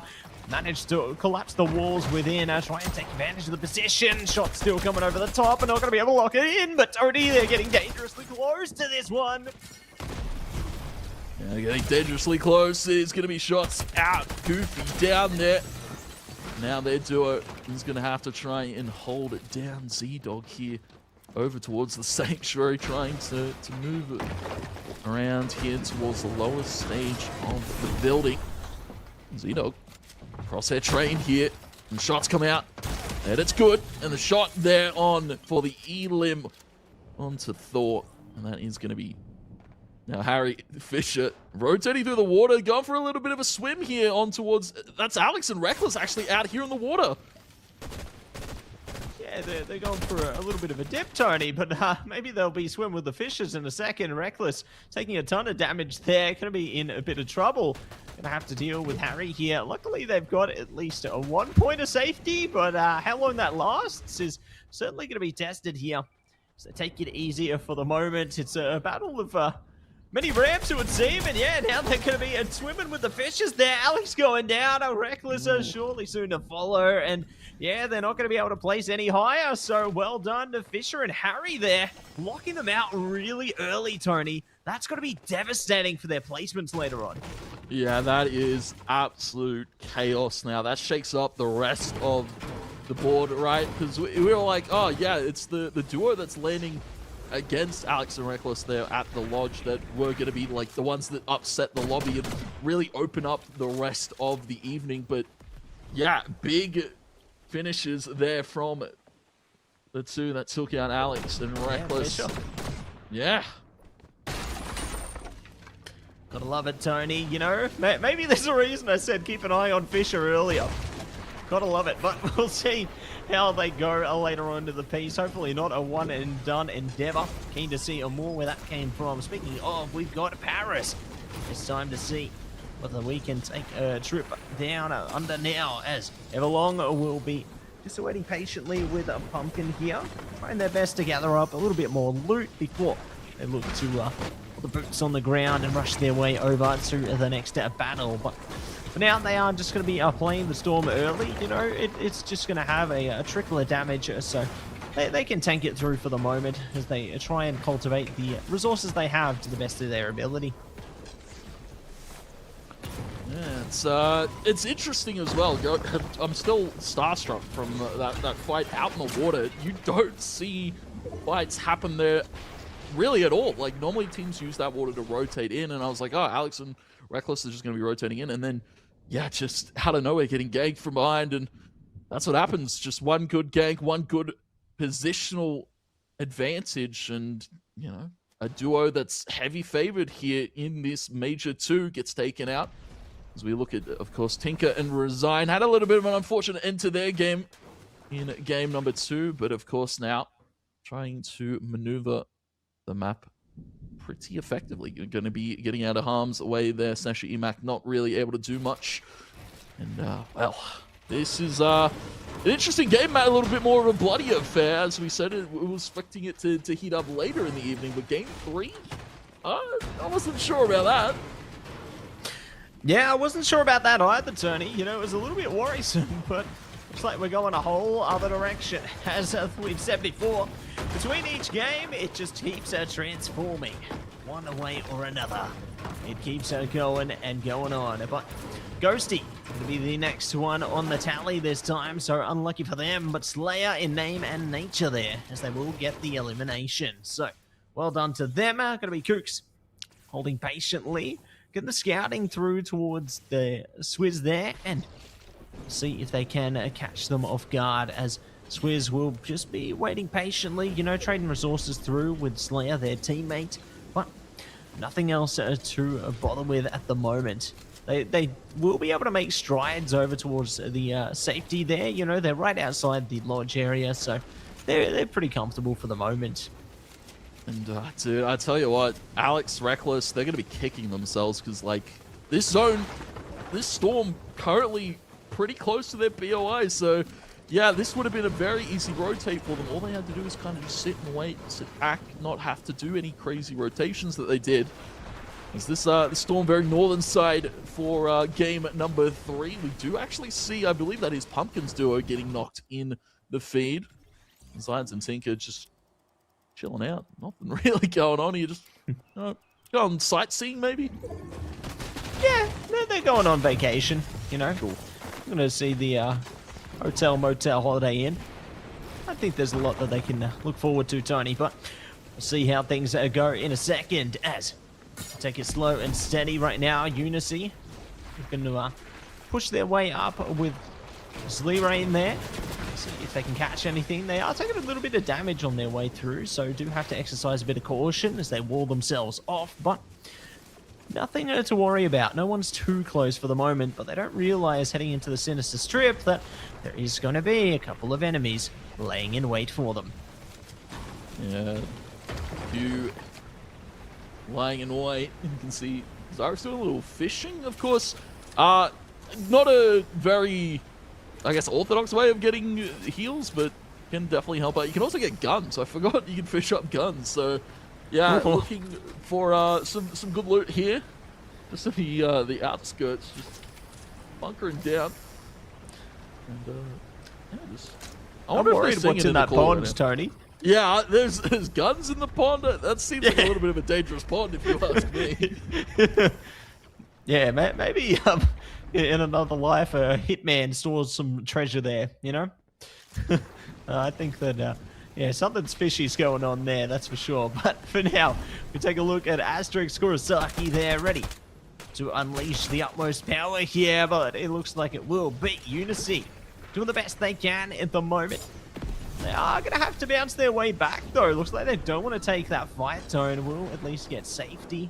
Put a bit of distance between them while they look to rejuvenate here. Yeah, this is not a bad position for Oatley Gerald to be in. Very central in the storm, pretty easy to rotate as they are going to be making their approach over towards the northern side, right? That's where the storm currently is pulling. And it all goes a little bit quiet towards the mid-game, Matt. Expected, right? You know, we had a little bit more explosive start to this one. And, well, Vase and Xavier going to be doing some white water rafting on the rotation on in. I don't mind this, right? Very much a safe play to make, especially with nobody gatekeeping the water now.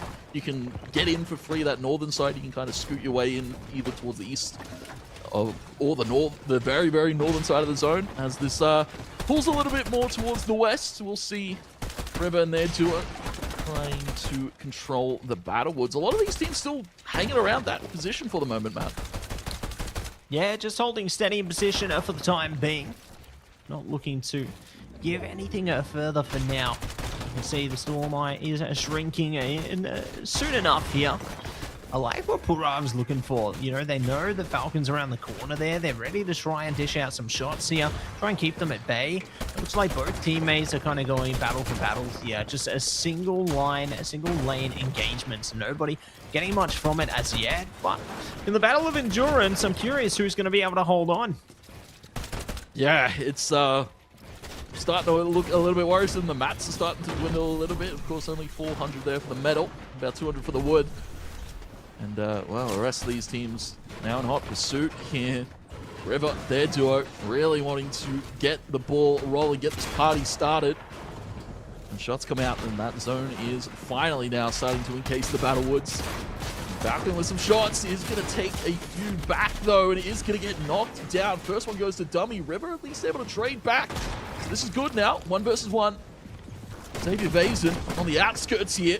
Now having to take a little bit of a fight. They probably don't want to. Smoked and Heza trying to contest them here towards the shore of the chop shop, and shots come out. It's another knock here on towards Heza, and Smoke is going to get cleaned up. Beautiful control there as we go back towards the Battle Woods map. Yeah, looking to make our way back over to the woods. We'll see if there's anyone laying in wait here. They do have the coverage of the storm to play around here, so Falcon are trying to be very sneaky here. See if they can sneak around, get the position they need, but with the storm surge now active, they are going to take a bit more punishment, so they're probably going to have to take this fight, otherwise they might get taken away just by the environment itself. Yeah, that is going to be River down, and Falcon to Dummy and Parav will be able to win out that fight slowly but surely. A little bit of a crawl to the finish for that one. As we go back, of course, towards a few of these teams moving just outside of the Battle Woods as that zone pulls more west. And yeah, we'll see how this one fares, Matt. Top 38 here. Rainy Spoctic next to a non-Minty bot here. Massimo and Tame. One of those duos that we didn't get to say all too much about in the pre-show, but of course as well a team to be feared here. You know, they've qualified for Major 1. They did well in Major 1. And, of course, a little bit of a dark horse going into Major 2. Massimo, though, needs to be very careful of that HP. Yeah, exercise the utmost caution, Mr. Tony, and see if they can gather anything further here as Z-Dog and Goofy just scooping in the little things on the feed there. Not looking to go any further beyond as yet, but, you know, the eliminations they can get only going to benefit them later in the long run. Speaking of, you can see Sequel there doing the best that they can to try and make it happen. Danger aim, danger game here. Will they be able to tame the beast? Sequel forced to fall back here, taking a little bit too much damage and a little too hot to handle. Yeah, it's getting a little bit too hot for these teams to deal with. And zone pulls southern now, you know, western pull initially, but now a little bit more southern. And shots are coming out. And slowly teams starting to trickle down, Matt, down the top 34. And Sequel now having to make their way in on their own. Of course, their duo not quite there, but 2 elims to their board. They'll happily take the points. As we see on the way on in, Sequel's going to get blasted by Saz's. And that is one quick elim, and that is another taken out duo here, Matt. Yeah, another one bites the dust there, Tony, and maybe more to follow here.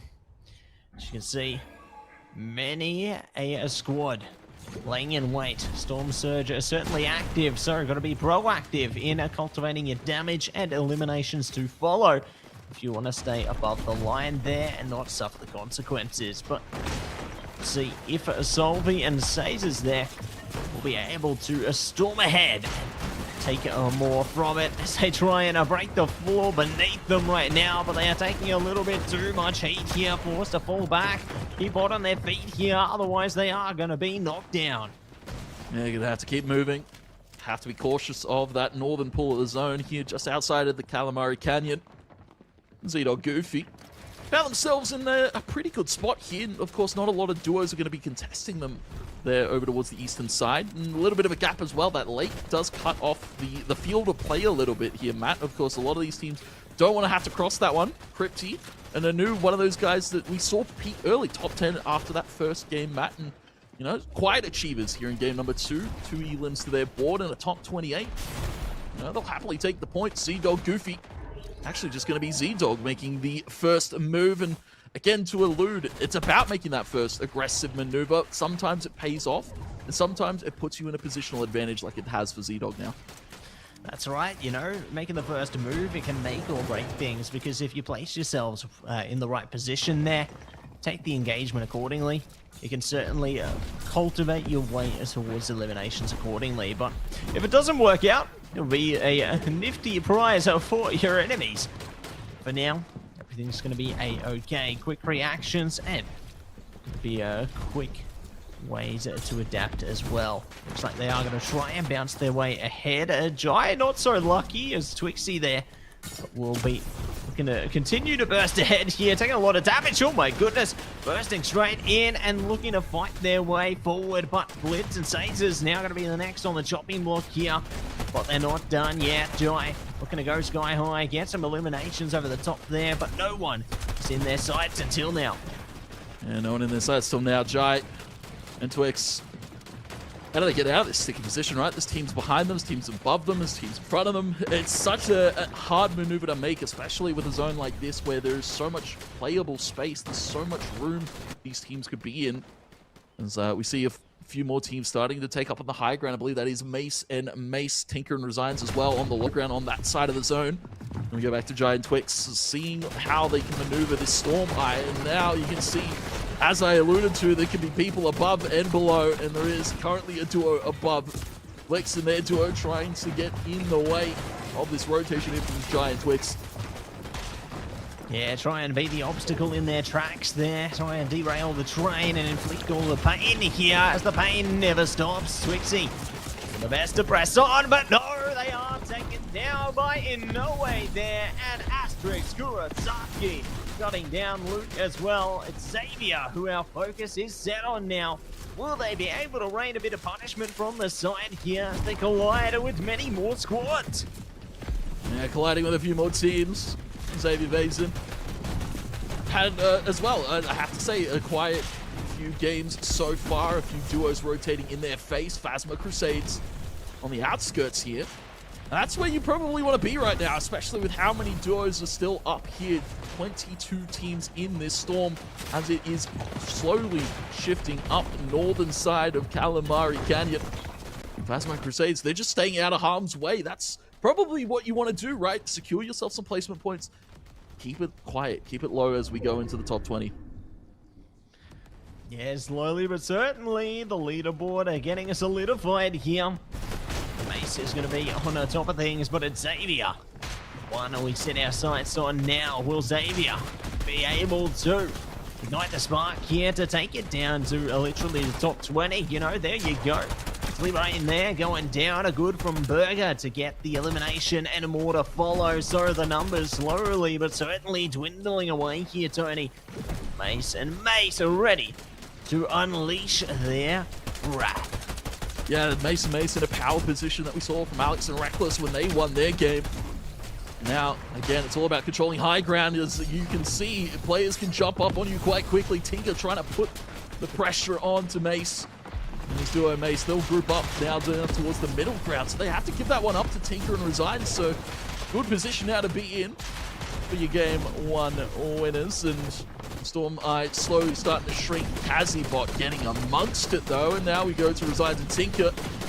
Putting down some pace and putting down some fire. And the legendary shotgun as well for Resign. So you don't want to get in a close range engagement against him. Absolutely not, Tony. You do not want to get anywhere near that if you can help it, as it could be your absolute undoing. But for now, it's going to be Resigned looking to reside above everybody, raining down a pain on all formations of defense here. Rainy going to be rained down on with bullets. Yes, we see now top 7. Vazenbot, of course, in the Fiend aspect. Kazi still amongst it. You're going to be seeing Cryptine now. Kazi getting taken. Noxa coming through. But again, Resigns and Tinker, they're just controlling the high ground. They don't have a ton of E-limbs, Matt. They might want to start to pick them up a little bit so they can get themselves some more points and really start to close a gap here. Mason Mace still up in the fray. A lot of heavy favorites here for this late game here. Slayer and Swear's a little bit quiet on the game so far. Resigns trying to make an aggressive push here on the Mace. He knows he's low. The editing's good. The fortifying is good as well. Resign's going to drop on the low ground. He spotted a player in the corner. That one's stolen away by Aspect. Stolen away and ready to put Sway into motion here. Resigned, waiting patiently on top of this one. Will they be able to take another one as the zone gets closer and closer, even further beyond here, Tony? Nothing will be the same as They take aim at the final moments of Storm shrinkage here. Yeah, the Storm is slowly going to be moving as well. We've wrapped all the way around down to the southern side of Chop Shop. And Slayer, Swizz, one of those duos that's still up and healthy in this late game. And Resigns, he's still trying to put that pressure on here. You can just see how confident him and Tinker are moving. Very in tune with each other right now. The edits are coming through there from Inu. The shots are coming through though. Resigns going to get a quick one there, but it's actually stolen. Rainy picks that one up. Yeah, by Inoue and Aspect there, and maybe a more to follow. Ooh, it's Resigned. Good up top right now. The higher their position, the more confident they'll be to recover some of their points and a placement to follow. But it's going to be Slayer and Swizz here. Ooh, it's going to be feeling the fizzy end of that one, as they're now the focal point. Rainy now going to be the next one to feel the pain. Down to the top two. Who's going to pull through? Will it be Rainy, Slayer? Will it be Swizz, Tinker? Ooh. It will be Resigns and Tinker come out on top again, Tony. Yeah, another game win for your game one winners in game 3. Resigns and Tinker with some beautiful points. And Rice, it seems a little top favorite here towards the tail end of this first day.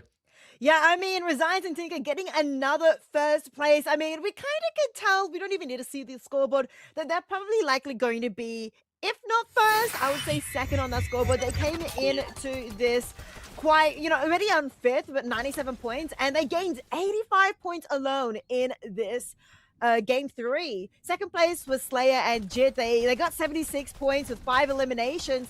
And so, they're probably going to be able to move themselves up a little bit, but they weren't sitting in that top 10 actually, I think they were actually in that top 10. We'll have to double check later when we see, of course, the scoreboard later, and all will be revealed, but very exciting game 3 so far. Hey, Matsu.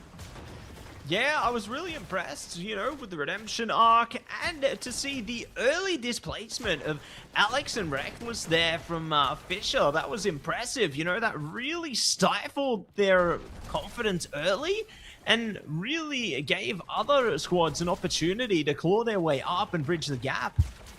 Yeah, I mean, Alex and Reckless being eliminated so early by Fisher and Harry was actually such a turning point, I think, for this game to really shake up the leaderboard. But of course, all will be revealed after the short break, and we'll get that leaderboard prepared for you guys. So stay tuned.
Welcome back to FNCS OCE Major 2 here, and we've just had our third game of the night. We're past halfway officially, Matty and Tony, but game 3 was really exciting. We want to see Resigns and Tinker get their second victory royale of the night, but interestingly, looking at the scoreboard, Matty, they're not actually in first place.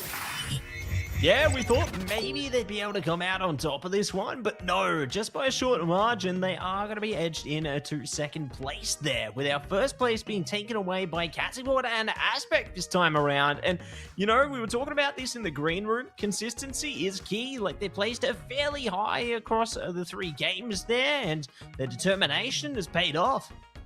Yeah, I mean, we saw Resigns and Tinker get eliminated quite early in that second game, and that probably is why they're currently, quote, only second place. But we can also see the scoreboard sort of like get a little bit of an identity coming up. I mean, Kazi and Aspect, they're at 208 points. Resigns, Tinker, 182. But Tony, the rest of the scoreboard, that's kind of having a little bit of some distance happening between them all. Yeah, it's evening out, especially, you know, going towards the bottom part of it. You can see 106 there for Venox and Bulldog, and then Vaz and Xavier down at 102.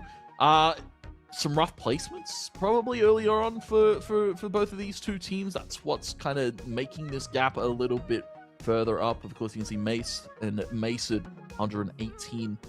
Yeah, probably a lot of placement, because that's why Kazi and Aspect are in the lead, considering they haven't taken home a win yet this evening. Just a lot of good placement, a lot of getting themselves into that late game, because, you know, it was the argument we said about the pre-show. It's like late game placement versus eliminations, and, well, sometimes eliminations are good to get you into that spot, to not necessarily claim a win, but get the points necessary to take a lead like this. I mean, speaking of placements, one team that did get eliminated extremely early that we were all surprised about was, of course, Alex and Reckless, currently on 4th place overall, but they got eliminated so early at 46th place in that game just then by Fisher God and Harika.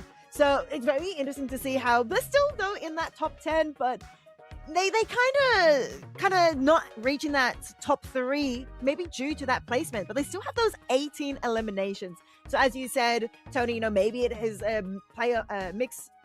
balance between those eliminations and the points. But, you know, Matty, who do you think will maybe shine in this next game 4 coming up? What do you think will be happening to the scoreboard after game 4? I think there's going to be a big shake-up, especially towards the top end. You know, considering such a short gap between Kazibot and Aspect and Resigns and Tinker, if one of them bows out early, the other one can easily just exceed and propel themselves even further beyond us. So very interested in how things will shape up towards the top end there. You know, Anon and Minty pretty close by with Alex and Reckless as well. So depending on the outcome of this one, like, the standings can shape up in a big way, or depending on how things go. I do like to see that Venox and Bulldog there were sitting at 9th place as well. I think that they definitely have the capabilities to make some impact themselves and bridge that gap to break into that top 5 area, maybe even further beyond. So my eyes are going to be towards them this time around. I think earlier we were talking about how as the day goes on, the teams might get a little bit more aggressive coming into it. So perhaps that's what's going to be happening here now that we're entering game 4. Matty and Tony, I hope you guys enjoy game 4 as it's now starting. Oh, yeah, that's right. Game 4, Matt, it feels like we only started like 10 minutes ago. It's already into game 4. We're getting into the tail. Go? Yeah, where did the time go? These have been some quick games, but yeah, getting into the tail end of the night. And again, you know, we speak about what we touched on previously. It's about keeping that momentum and keeping a level head. You know, maybe you've had a few rough games, a few rough drops haven't gone your way. And, well, again, Alex, Reckless, one of those teams that, speaking about shaking off bad results, they definitely want to come back stronger here in the game number 4. Yeah, want to come back as strong as they possibly can here, Tony, and very excited to see just how they do it right now, as Kooks there and Ghosty are going to be waiting patiently with Reckless and Alex nearby. That's tough competition, but I mean, if Alex and Reckless get taken out early, as we've seen before, it can be a very consequential and certainly will shake up the standings. But for now, They are going to be waiting out patiently for this battle to potentially begin here. They try and break down the terrain a little bit and get scope over their opponent's positions before they look to commit towards anything further. Yeah, it's interesting that Ghostly and their duo really make them work for these early elims. Venox Bulldog, I think they had a little bit of a rougher placement in that last one. Now trying to stake claim over the Battle Woods, but of course, potential for a third party. So you don't want to take this fight too early, Matt, because the other team's just going to rotate on in and sweep up those quick elimination points for themselves. Yeah, looking to bridge the gap in that way as well. Definitely a worthy way forward, you know, because the eliminations, 4 points a pop, certainly can make a good way to bridge the gap. But we'll see who's going to be able to get their hands on this one, as there's only a tour between these two squads right now. Venex looking to take the high ground. I mentioned Bulldog and Venex before. Ooh, getting close to that one. We'll be able to get the knockdown on Yulich there. And see if they can get something further as they look to extend themselves. Yeah, looking to send further. Another elimination. 2 to the board for Bulldog and Venex. So some early points, but they're going to have to be cautious. As we said, third-party potential is always there. Bulldog's been knocked out. He limped by the squad trying to push on Jay and their duo. And Venex now having to take fights. Aggressive now. Has to be heads up in the play. Another elimination secured for Venox. Now the eyes are on the map. Where are the reboot vans to get the duo back together? Yeah, they're going to need that one as soon as they possibly can, especially if they want to play the long game here. But for now, we set our sights on to Drizzle and Serpent there. So that's that. We get some loot before we turn tail towards this one. And it looks like they are going to be riding the rocket. Well, not for long. There we go. There's the rocket. Going to take it easy for the moment. Yeah, gonna go for a little bit of a swim, a little bit of a dip. A little drizzle there. Boat. Yeah, a little bit of a drizzle. Oh, reckless. Careful. Ghostly and Pooks still over towards this lodge, and you have to be a little bit careful.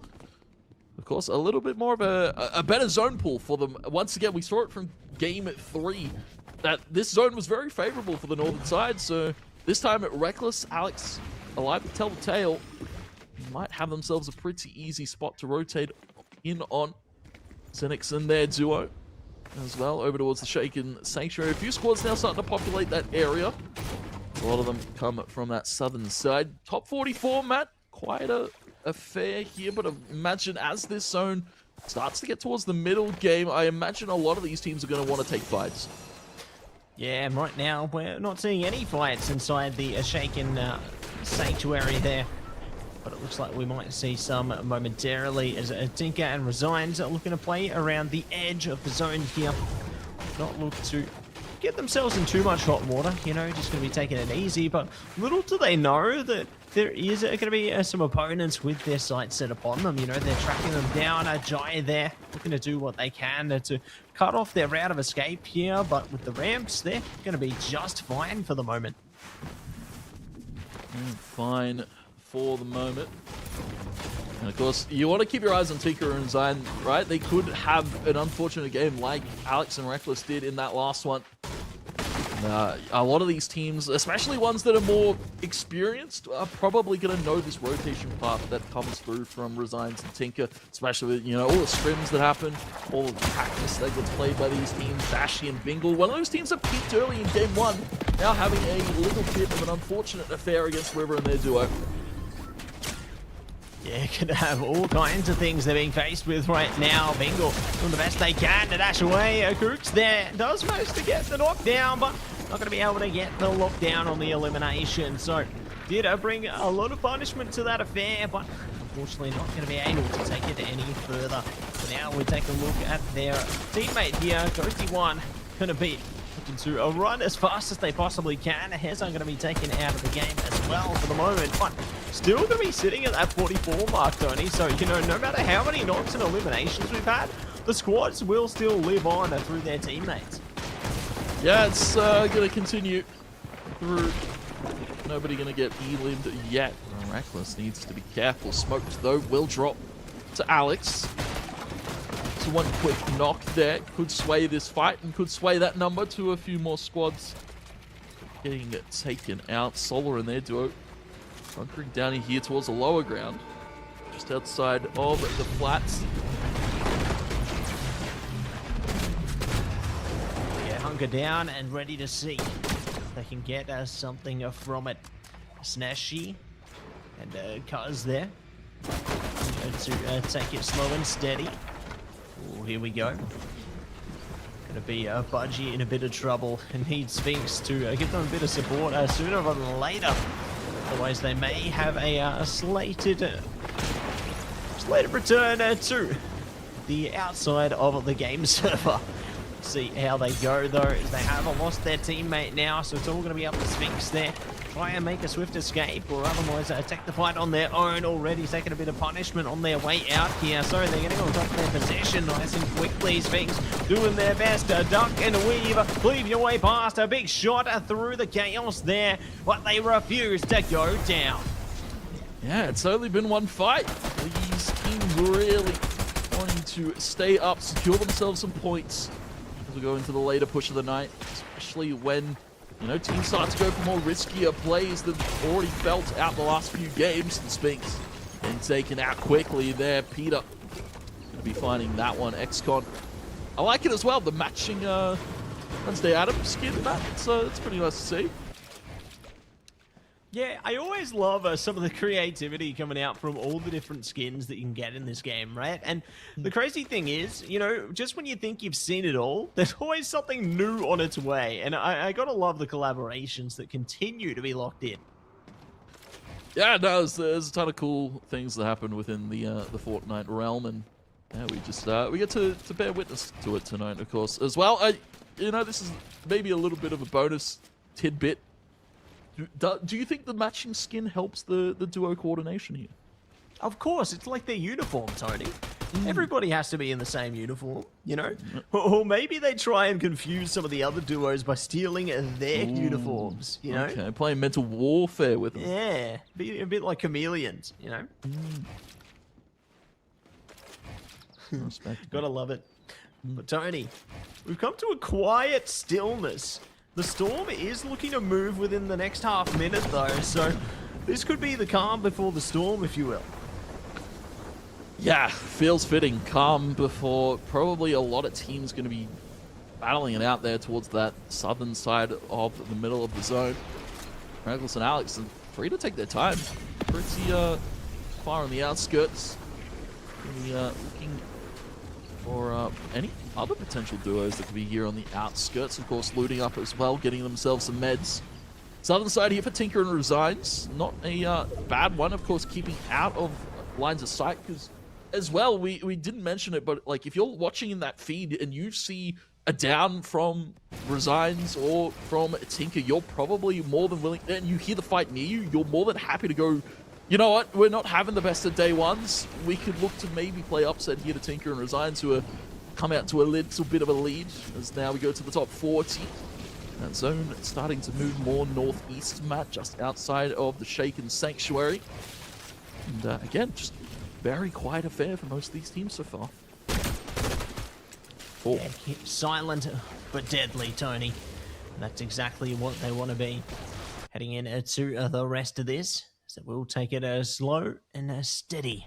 You can see Six and Zeph there looking to hold position. River could be flowing their way towards them within a moment's notice here. You know, just keeping a position, scouting from above here before looking to lock in the shot.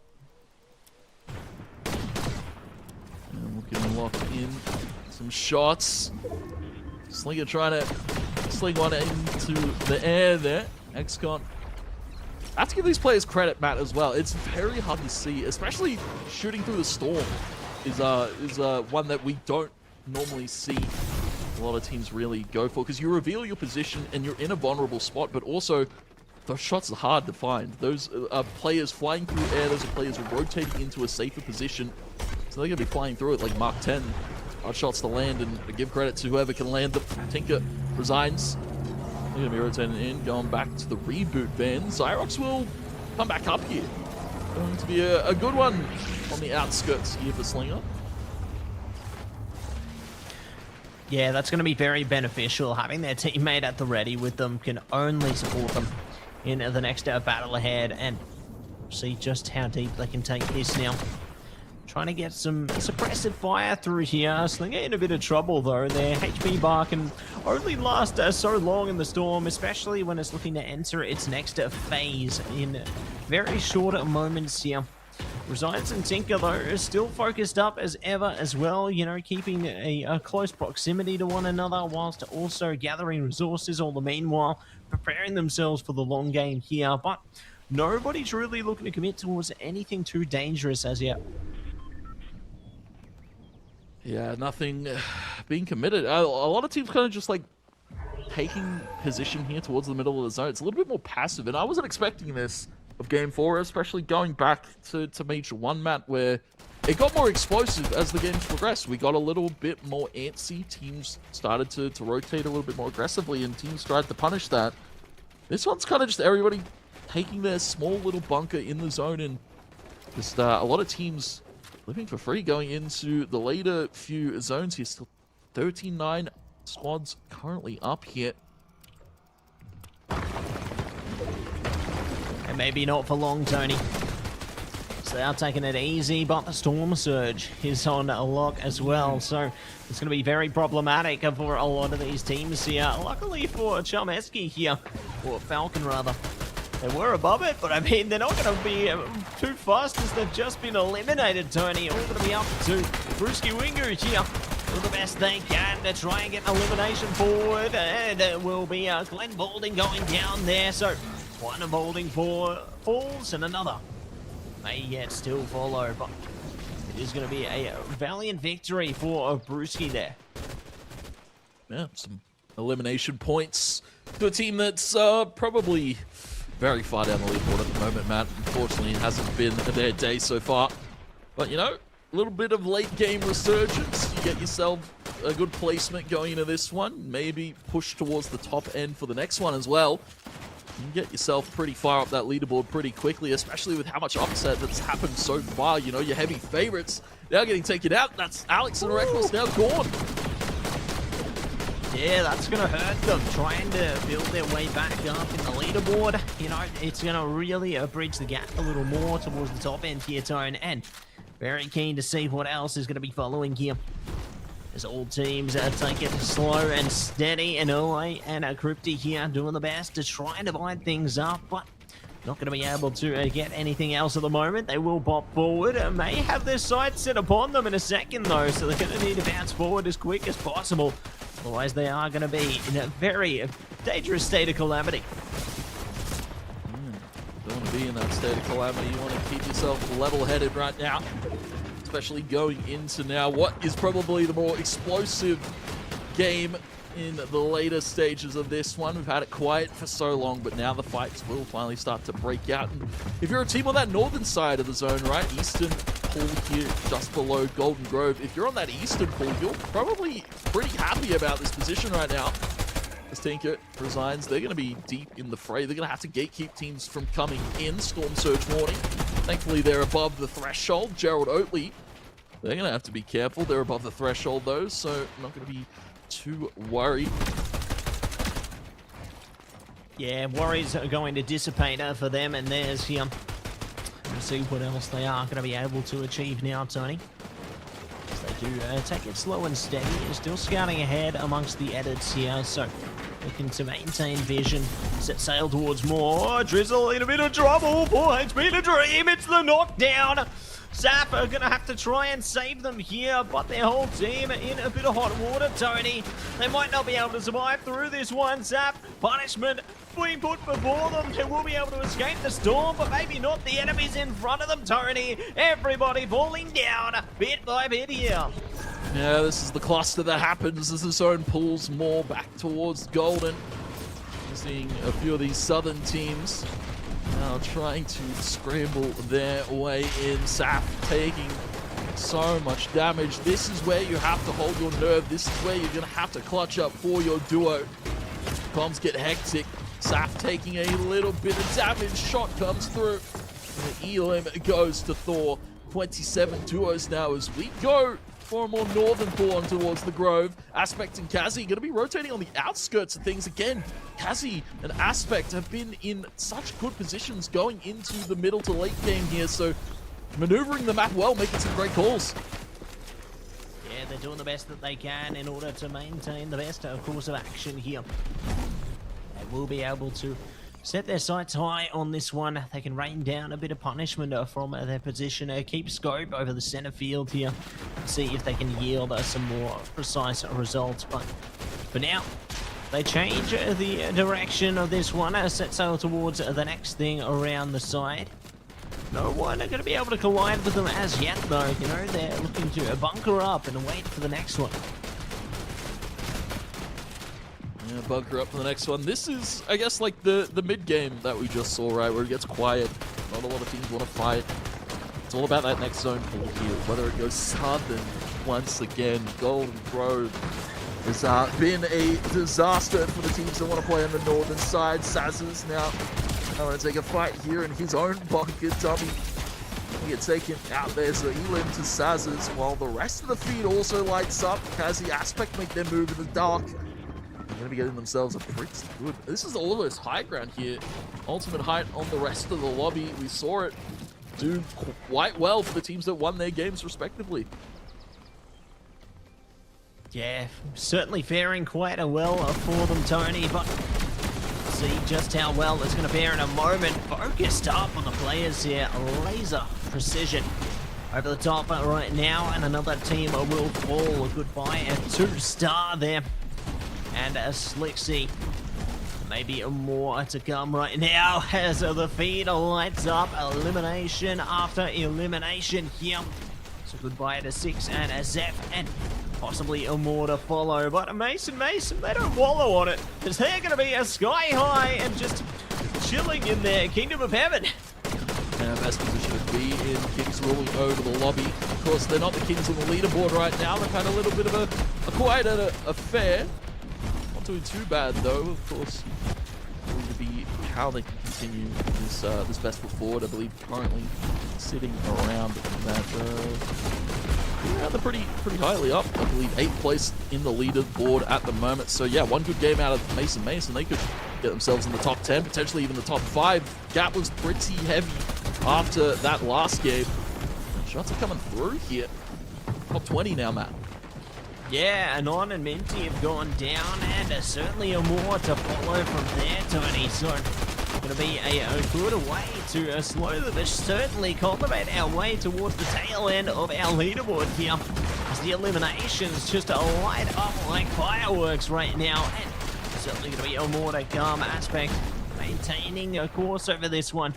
Looking to hold position here with their teammates, see if they can get away from this one safely, as the teams are dropping like flies right now.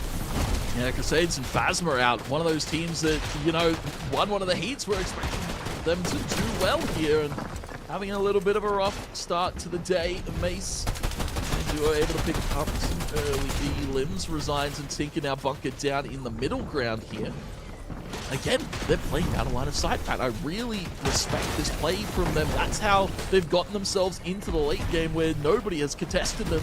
Kazi now left on his own. He's lost his duo. 4 elims to their board as we go into the top 12. Yeah, looking to lock in for the top 12. Delve in to even more, as it could be 10 before you know it.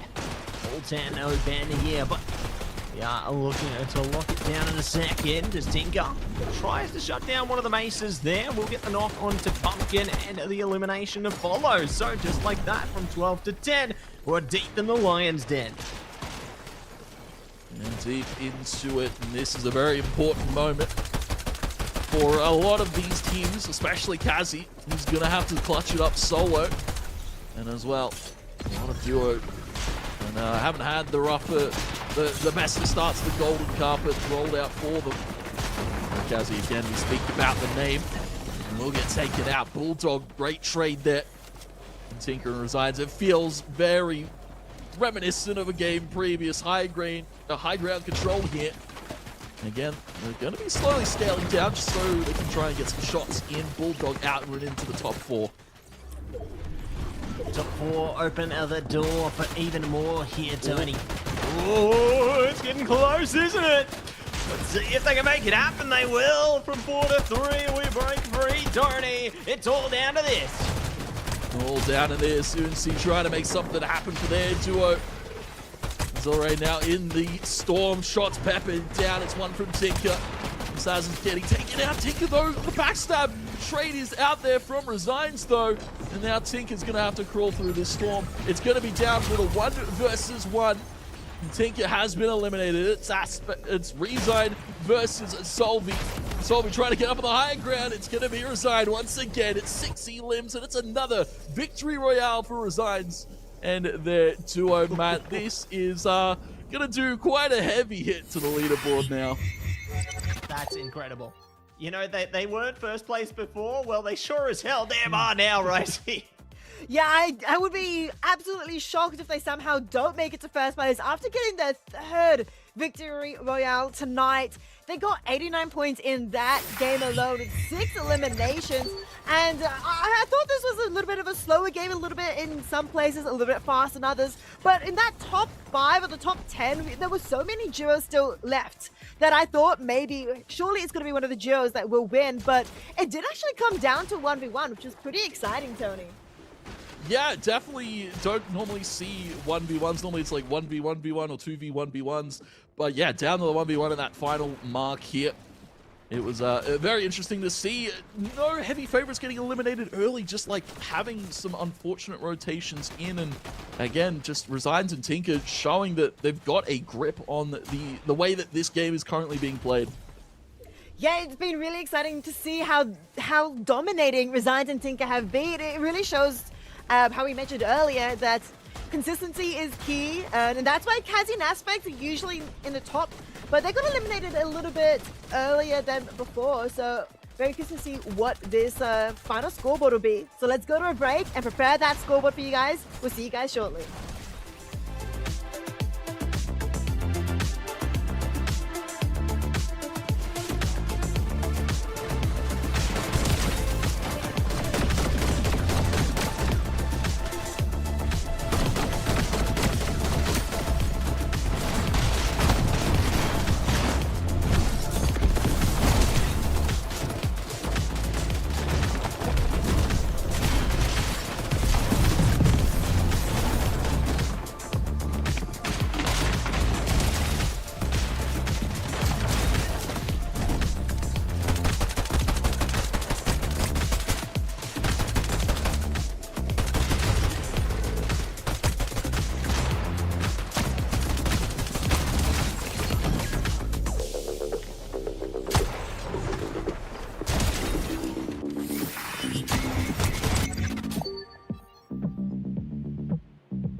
FNCS OCE Major 2. We just completed our 4th game and, well, we would all bet money on it. We kind of know who is going to be currently in that first place spot. It is, of course, none other than Resigns and Tinker. They have won 3 of these 4 games. 3 out of the 4. I mean, that's the only game they didn't win. They weren't even in that top 10 spot.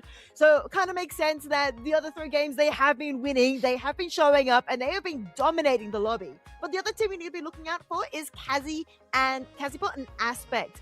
Matzy, the top 2 teams are looking really strong, but how do you think about this leaderboard? I'm loving how it's shaping up right now. You know, it's insane to think about how Kazibot and Aspect haven't taken a single victory royale, yet the points between them and Resigns and Tinker is only a 3-point margin. That's incredible. And I'm sure that cap is going to change again heading into this 3rd one. But I did highlight Venix and Bulldog earlier into the evening, and now they've managed to climb their way up to 3rd place. So they're ready to wreak some havoc. Oh, they are indeed. There are a lot of teams in this top 10 that I am excited to see what will happen in the next game of the night. I'm trying to remember. Are we up to game 5 coming in soon? Yes. We are. Yep. We're about to head into game 5. So things are starting to heat up. One thing I do want to note, though, Kazi and Aspect, they have placed in the top 10 for all 4 games so far. Their average place is 5.25. Resigns and Tinker, they may have had 3 wins, but their average placement is lower than Kazi and Aspect because of that one game that they did drop. And so knowing this, Tony, how do you feel that the rest of the night, the last 2 games of the night could go? I get a little bit worried because I look down, you know, the average placement of the rest of the lobby compared to Kazi and Aspect and Resigns and Tinker, and it's like, it's a lot of teetering, you know. Average placement for Alex and Reckless currently 22nd. You know, they had that one good game, that one breakaway that I was like, okay, it's Alex and Reckless now ready to take over the lobby. They had that first place, and then it's been quiet. You know, they had 5 elims of that last game, not too bad, but you know, the first 2 games were very, very slow for Alex and Reckless. So yeah, it's slowly getting up towards the, you know, that 6th to 10th mark. You know, Mace pretty solid in their placements. They've been playing pretty well throughout the evening. So yeah, my worries go towards, you know, some of our heavy favorites. Alex, Reckless. We're also seeing Oatley and Gerald kind of teeter off a little bit towards the end here. Yeah, I mean, speaking back on Alex and Reckless, they got eliminated in that 3rd map at 46th. And then in that last map 4, they got eliminated at 36th. So it's quite early eliminations for some of our heavy hitters, some of our favorites like Alex and Reckless. And as well with Oatley and Gerald, they got eliminated at 31st in that map, in that game 4. And game 3, they got eliminated at 32. So they're also kind of being eliminated early in these last 2 games. But they're still holding on to their spots here at 5th and 9th. So they're still in that top 10. So there's still a chance for them to maybe claw back in and maybe try and make that top 3, top 5 as the day moves on. Only 2 more games to go, Matzy. And knowing that there's only 2 more games for today, what ranking do you think that these teams want to get up to minimum for a good chance tomorrow? 1st place. Okay, yeah, I mean, fair. I mean, you're not wrong, right? Well, no, I think at least in the top 10, right? Realistically, at least in the top 10. Yeah, if people can get to their top 10, they should have a good chance to come in fresh and rejuvenated for tomorrow. But we are here in Game 5, loading into it. Matzy and Tony, take it away.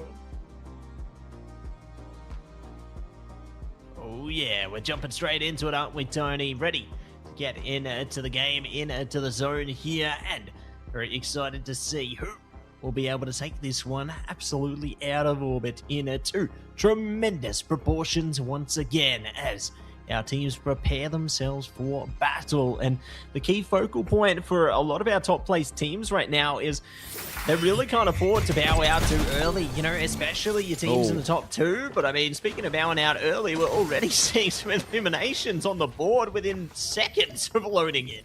Yeah, that ain't it. That's also crazy quick. That's crazy quick. That's also not Alex and Reckless. I believe it was Yuli's and their duo trying to hot drop on Alex and Reckless and ruin their game 5. Yeah, good luck. You've got another team, Ghostly and Kooks, who have been gatekeeping the lodge as well a little bit. Pumpkin And their duo, I was expecting a little bit more out of them going into tonight, but they've had a little bit of a quiet affair. Maybe getting some early elims is what they're after. Get some early momentum. Goofy as well. A lot of names that we spoke about in the pre-show getting some early elims to their board.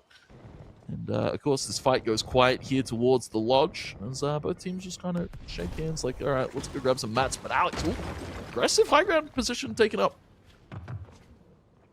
Yeah, looking at going to the high ground early here.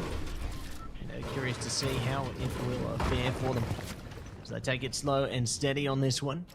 Not looking to clear too much space, but speaking of space, it looks like Thor is going to be sent back into Thunder right now. So unlucky for them, and maybe more to follow as Saf ready to try and scout things out from above here. Already can see some shots drifting through, but not connecting as yet. And no shots connecting yet. Reckless trying to get in the fray. It's actually another duo. It's Clayton gonna be eliminated. Clayton Balding. Interesting name there, Matt. Yeah. Early elim though for Reckless, so points gathered here for that duo. Surfing Sab, we've seen also getting some unfortunate situations here. Drizzle now trying to help their teammate out. Quick trades are coming through. Knock goes on to Solar, but Drizzle's taken. Now this is more like the game 5 I was expecting. That teams are happy to fight it out now. Yeah, happy to duke it out one by one here. Love this angle, by the way. Shout out to the Observer team. This is cinematic, watching a Reckless rain down the power from above there alongside their duo Alex. Yeah, they got that duo synergy as well, both rocking the same skin, and it's interesting seeing a team of Alex and Reckless, you know, not in contention for that top 3 at the moment. As we of course saw, they were one of those teams that went overseas to represent OCE 39th at that last LAN. So yeah, one of the heavy favorites, of course, that qualified through that first place through the last major. So definitely wanting it to defend their title, I imagine. But a game like Fortnite is always ever shifting in who's the best, who's the favorites. And this day has really, really proven that. Yeah, my favourite's two-tap Tony.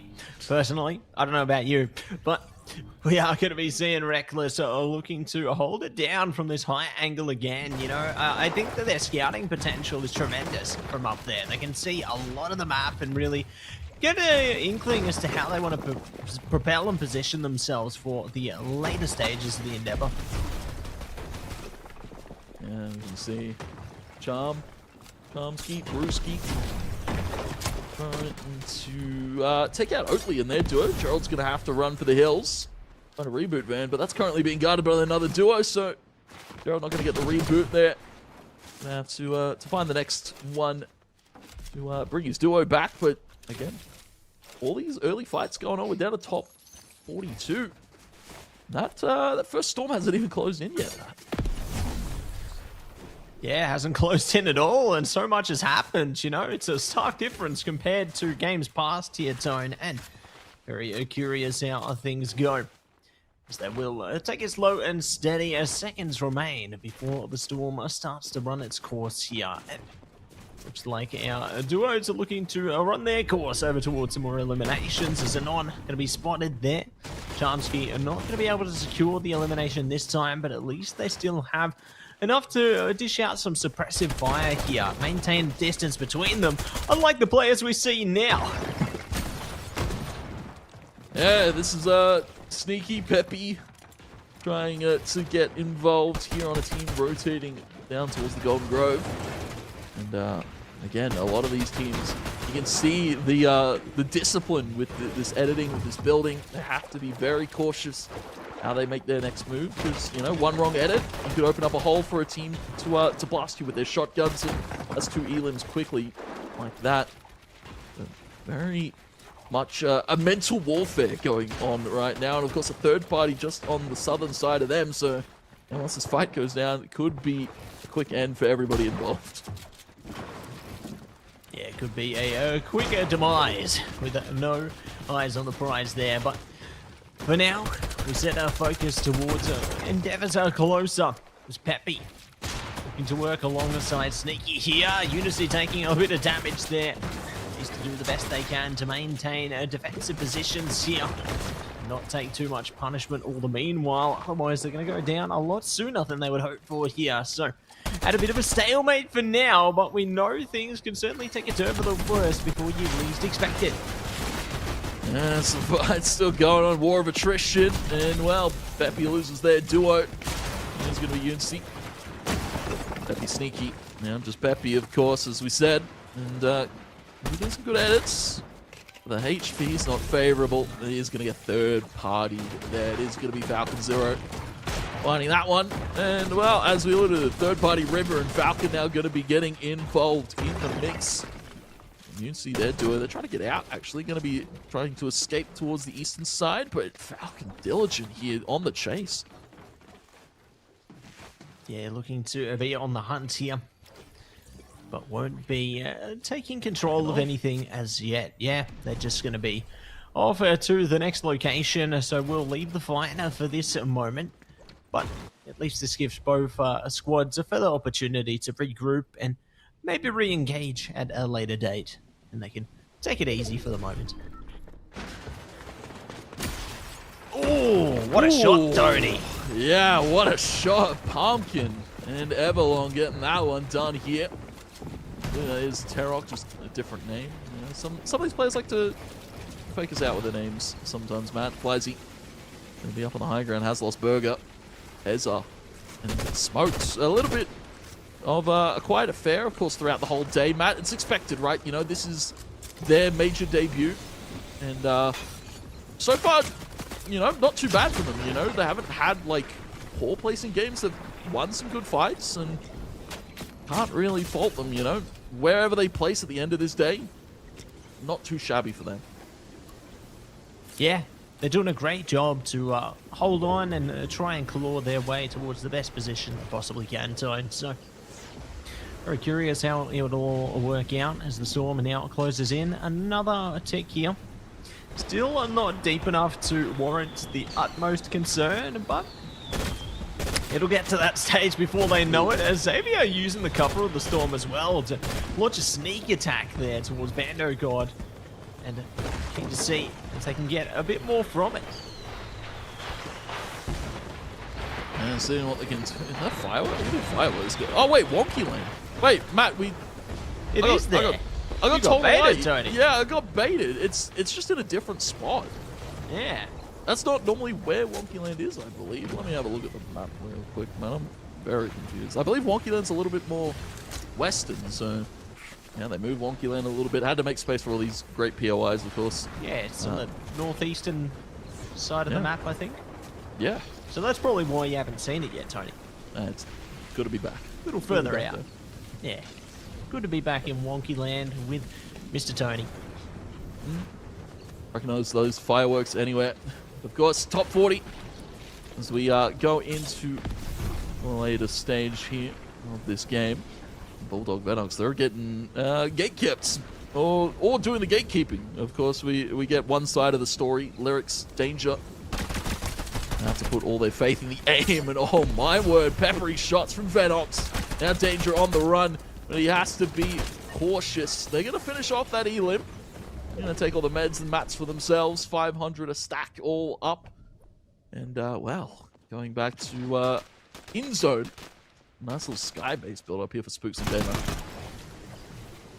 Yeah, looking to get the high ground early here. You know, having the height over everyone gives you that scope and can really take advantage of the situation whatever way you please. Even if you want to dive in on to a fight there, there's a lot you can do. Looks like they are looking for the evacuation there from Fisher, trying to get some shots. Some are connecting. I saw those hit markers there, but not going to get much more than that. So Fisher will be able to escape this time.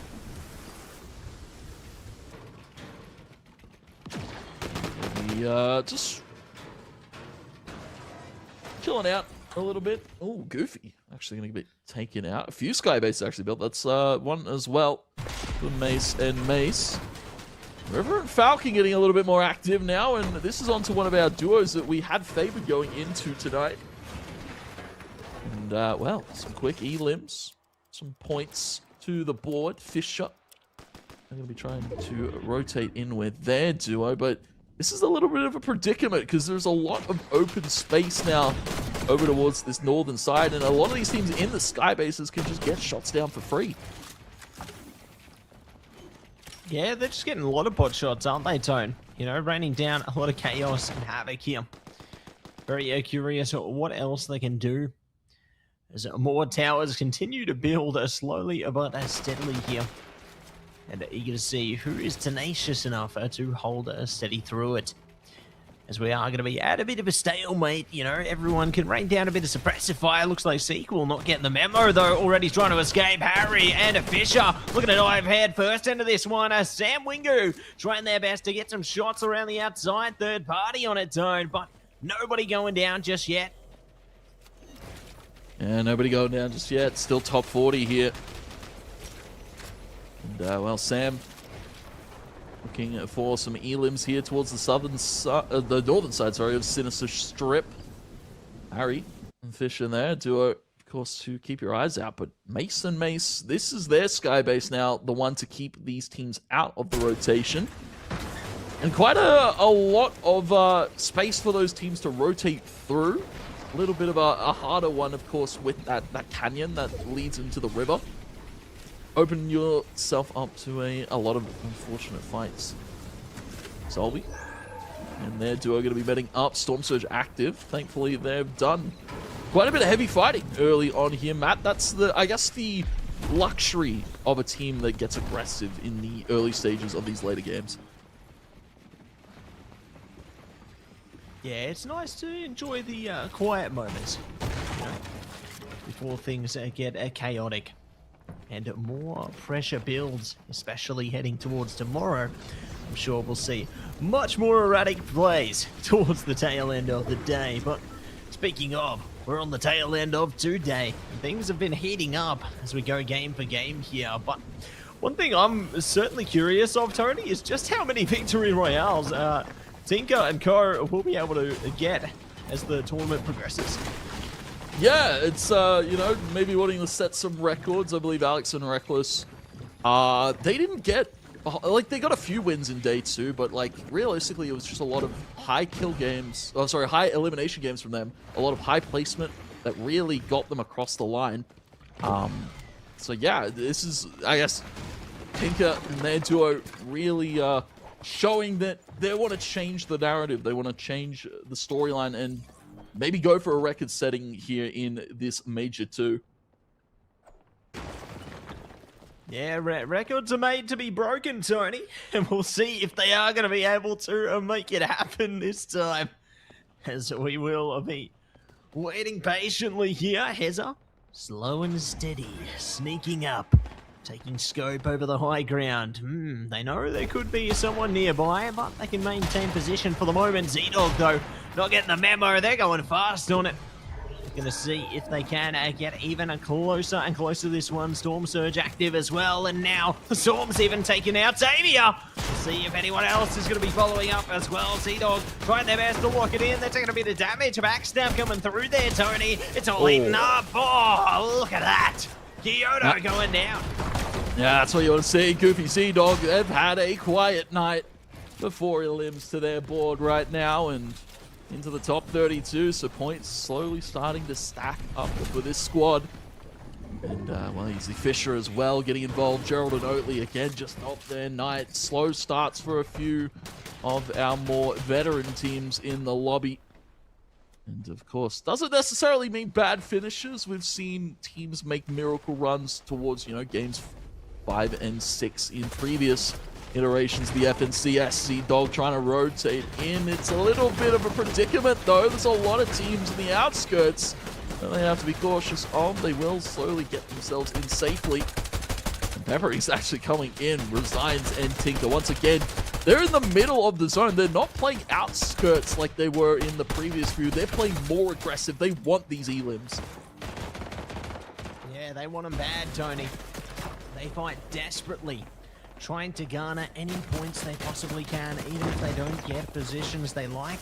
The eliminations could make all of the difference here. And certainly eager to see more where that came from as Amor follows up. Goofy going down, a good from Aspect there. You know, that's been one of the real difference maker from them.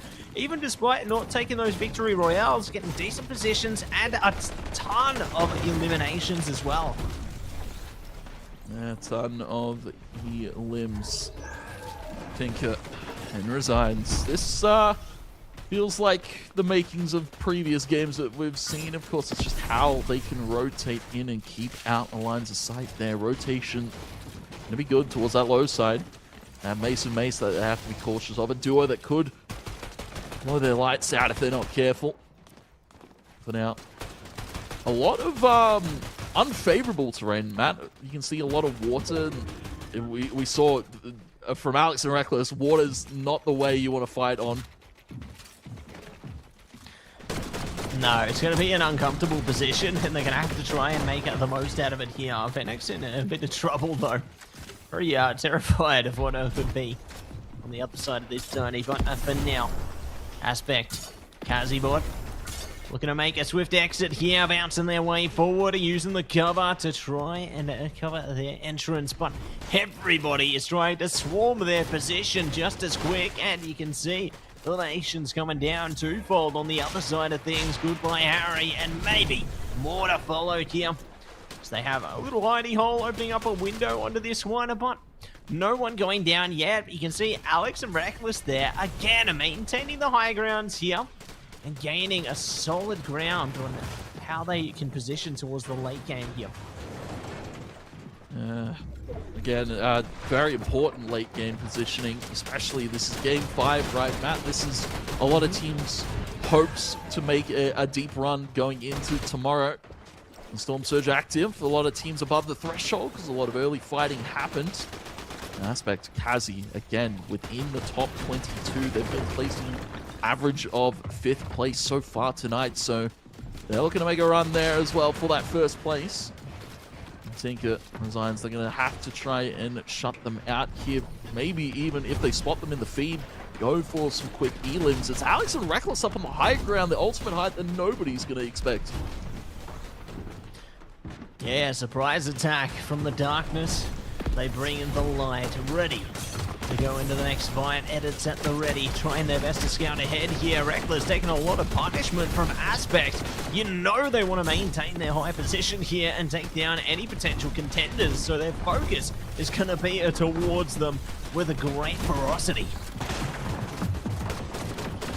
And a lot of shots coming through. Aspect, Kazi trying to take out Tame there, trying to find elims for their board. But in the top 20, nothing's really happening. Reckless getting some shots down to Crypty. They're just trying to control their space right now. It's all about now controlling space in this late game. Again, they've got the ultimate height. It's about denying anybody from coming up there. Mace, I believe, behind them, trying to get on top of them. Aspect to Kazi as well. They've got a little bit of an inkling that Alex and Reckless are moving aggressively. So everybody in this lobby knows exactly what's happening. It's about how they can maneuver these next few minutes, these next few seconds. Yeah, these last critical points are going to make or break things heading into this stage zone, and very keen to see how things progress as we slow things down, but not to a halt as it speeds up once again, getting closer and closer to each other. The damage now trading blow for blows here, jab for jab onto this one, but nobody have to grab hold of it yet. And nobody grabbing the lead yet. And of course, high ground not really being controlled by anybody right now. Just, I believe, Resign. Venox, Smelims, top 13. Aspect, Kazi. I thought, I worried for Aspect there. I thought that was a fight, but it's just a teammate. Of course, I'm on edge too, Matt, in this late game, especially with the position that they've got. Kazi and Aspect just want to lay low, get some shots into teams in front of them, but also keep out of harm's way. They're going to blow themselves over towards the left-hand side of the Storm. Alex now looking to put the pressure on. Shot lands there, and great damage. That's a quick E-limit there for Alex and Reckless. Now you can see as well in the feed, Kazi has been taken out, so Aspect needs to move silently. Needs to be a quick assassin shot there on the Pumpkin, but doesn't finalize.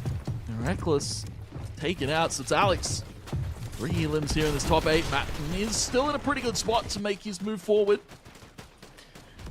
Important to note, you know, having Kazibot and Aspect finishing ahead of Resigns and Tinker means it could be a matter of eliminations that determines the distance between them in the leaderboard soon. But speaking of soon, Alex, soon to find the receiving end of a ton of damage. We'll see if they can bring some more forward. No! Ooh. They've gone down just outside of the top 5 here, Tony. Everything is heating up here.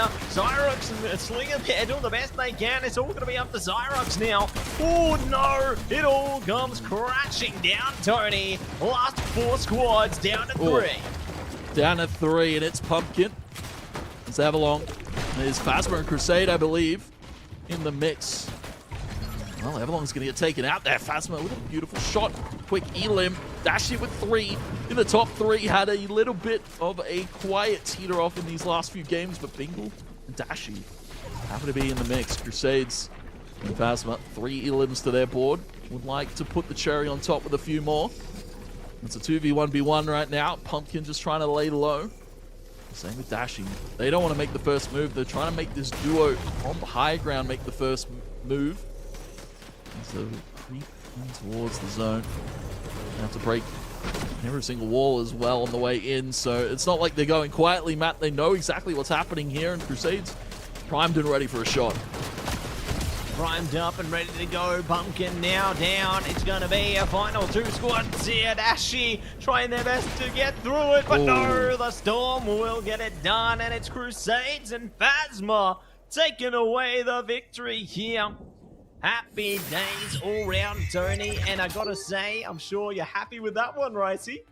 Yeah, I mean, I feel like Phasma and Crusades, they had a rough story previously. They've always been so close to making it to an international land, but they just haven't. At one point last year, they were only 1 point away. In Major 1, I believe it was around 20, 25 points away. But today, they've had a very quiet showing. They're only placed currently 21st overall, but now currently coming in first in game 5, getting 81 points. Maybe the leaderboard will shake up a little bit more, but I mean, judging from the other 10 players, 10 teams alive in that final 10, I think the top 5 or so might not shake up too much, but we might have some filtering in the bottom 5 coming through. What do you think so far, Matsy, of this game 5? It was quite explosive compared to the previous. Oh yeah, things have really started to heat up as the days progressed here. You know, you can tell that they're trying their best to claw those last moment points in just before the day's end here. Things are getting a little bit more desperate as we progress along, and I'm all for it. You know, I want to see these flashy fights. Yeah, I mean, these fights have been extremely flashy, and even in the end zones as well, it gets really down to the fine, like, shots here and there. I mean, it was still a 2v1v1, so we kind of knew it was going to probably be Crusades and Phasma taking the victory, but really exciting to see, of course, Pumpkin and Dashi as well fight for that 2nd and 3rd spots. But, of course, let's go to a break, and we'll get that final top 10 leaderboard for you guys very shortly. We'll see you soon.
We just had game 5 of the FNCS Major 2 OCE Grand Finals, and wow, what a show. We were wondering after that game, would number 1 be Kazi and Aspect? Would number 1 be Resigned and Tinker? Because both of those two teams were kind of eliminated around that 10th place mark. Surprisingly though, it is going to be Kazi and Aspect being first place. They were eliminated in 9th in game 5, meaning they have not dropped us. They have been placed in the top 10 for 05 games so far. Matsy, 314 points versus 301 points for first and second.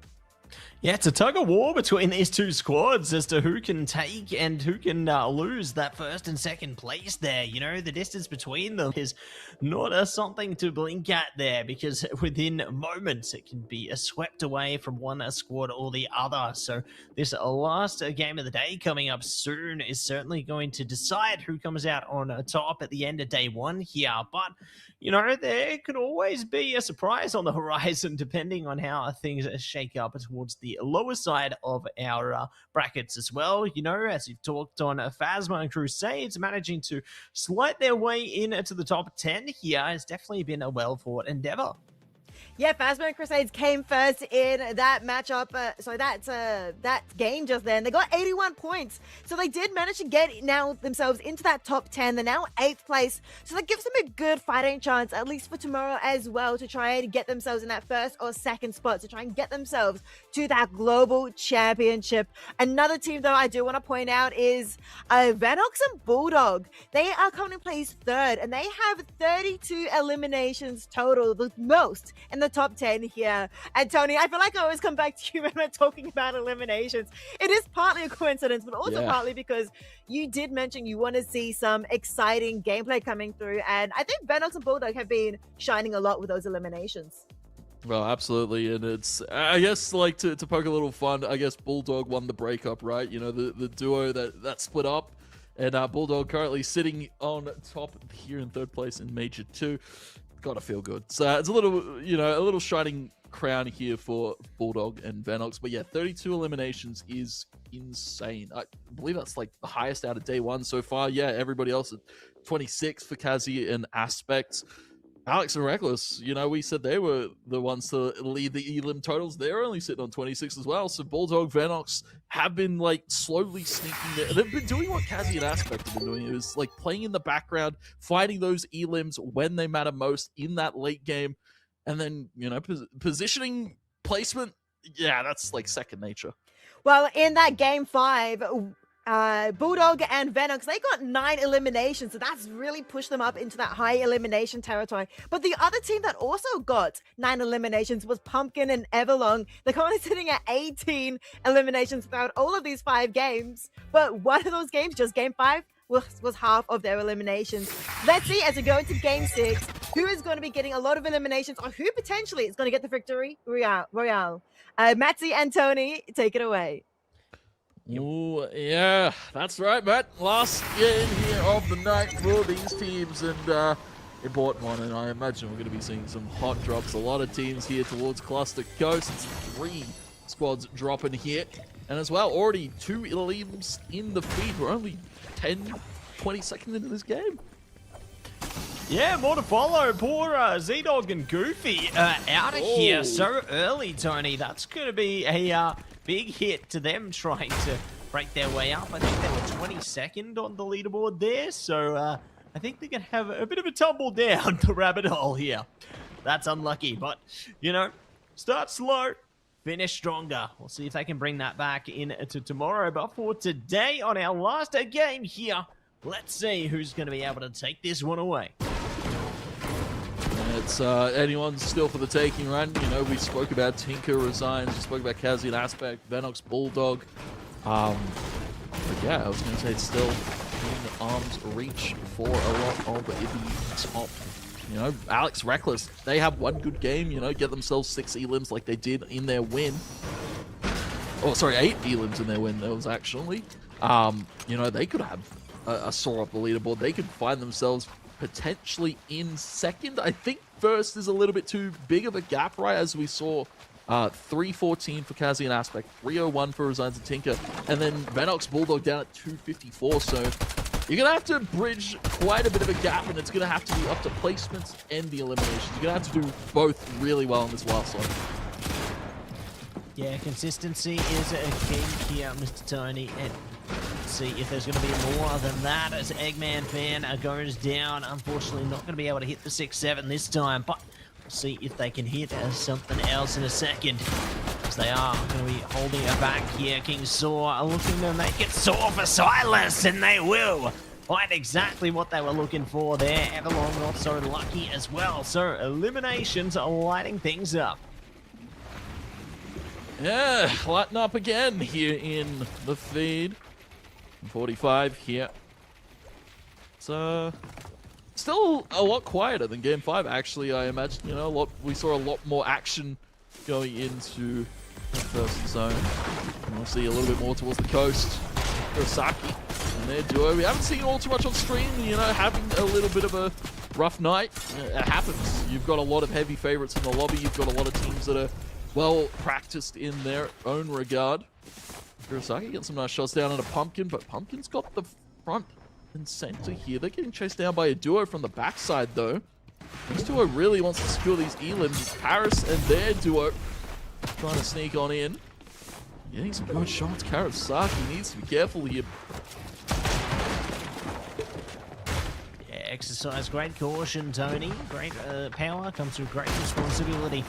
Let's see how these teams that use it right now as Asterix, unfortunately, will meet their demise there. So, not going to be able to survive through that one. The elimination did ensue.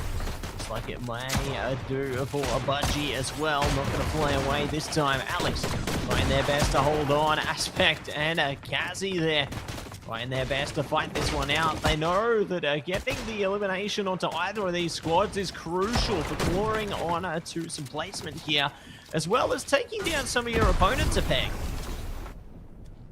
Yeah, taking your opponents down, checking the ego. Alex and Reckless actually going to be onto a fight against Aspect and Kazibot, and this is not what I was expecting to see this early on in the game. First zone hasn't even closed yet here, and Kazi Aspect are now under fire and under threat by a team that could definitely take their position in the leaderboard if they have a big game. And it's going to be the first knock there. Alex going to take down Aspect, and there goes Kazi, and your champions currently in the leaderboard, Matt, are going to be taken out. Yeah, just like that, they're taken out early. That is massive for not just Alex and Reckless there, but also for the fact that they may yet not have much more hope heading into the later stage of today. It resides in Tinker. May just have a good shot at clawing through that first place here. Okay, but Alex is out. Yeah. Where's Reckless? Where is Reckless? He's getting hunted down. Saw now trying to stop Reckless, and Alex's run on that leaderboard. Reckless gonna be hiding. Shots come through. Saw some great damage initially on this fight. Reckless now going to be pounced on by both of the duo. They're taking this fight 2v1. Reckless, how do you do in a clutch scenario? Shotgun shots land out. Just one to knock a player and take them out. Reckless down. Alex and Reckless gone. And, well, Kazi and Aspect too. This is now anybody's run for the taking here in this later stage of the night, Matt. Yeah, anyone's for the taking into this one, and we are going to see King Saw as well as Luca there looking to hold things down for the moment, just to get a few more resources before going for the next battle. But for the moment, we get to take a intermission over towards the lifty side of things here, as the Bolding duo will be ready to regrow their power with eliminations in just a moment. Retaking the power back. Saw 3 elims, Matt. This is a good start. Hopefully before that, probably earlier in the evening, so they could get to a good start. But late game resurgence, get yourself a little bit further up that leaderboard, going into day 2. And hello, hot dog man. What's up? That's our guy right there, Tony. Yeah. Is that a pickle behind him as well? He's got a pickle on his back? Yeah, that's just like you and me, Tony. Just farming aura all day. The squad. Squad pulled up. Yeah. Come to watch the games. Get an up-close view. Hey, shout out to our ops team. Doing wonders tonight, Matt. Really cooking. We're capturing all the action here, no faults. Yeah, no faults whatsoever. And we'll see exactly where the teams go now. Peppy doing some scouting. Not going to be able to look so far anymore as the storm hinders their vision a little bit, but at least they can sneak away safely and surely by just playing around the edge for the moment. playing around the edge, keeping safe. That's what Kazi and Aspect did to get themselves this lead, right? They played around the outskirts and kept out of lines of sight. And now a few teams trying to take note. It's interesting as well, we haven't seen Zeph's squad all too much tonight, other than when they've been getting peppered by, I believe it was Kazi, Aspect, and Tinker and their duo. So, yeah, this is a pretty good spot for them. You know, not going to be getting peppered at this time around. Yeah, looking to take it on board this time, Tone, and you can see how they navigate the rest of this one. Zyrox contemplated whether they wanted to go for this or not, but it looks like now that they know their opponents aren't going for them, they're just going to take a moment to, you know, see if they can reel in a real good catch there as they go fishing. Yeah, going fishing for some picks here. We haven't seen fishing rod come out in any of these other games, man. You know, only the one. Yeah. Let's see a little bit more fishing. I imagine the vibes in the call as well would be immaculate if you're just sitting there going for a little fish from your teammate while you're hooking up.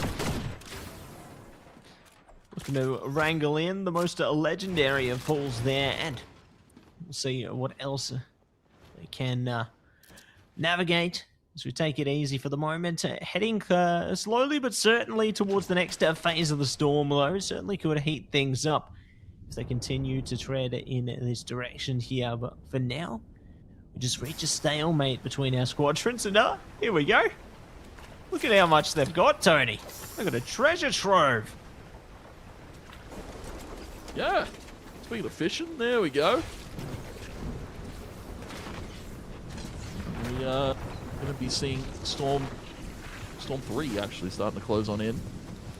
And we slowly are dwindling in the team numbers. NV Paris, we're one of those duos that was trying to get some early third partying going. A lot of teams gathering around Sinister Strip. It's a little bit more of a southern pool. The northern team's going to have a little bit of a harder trek in.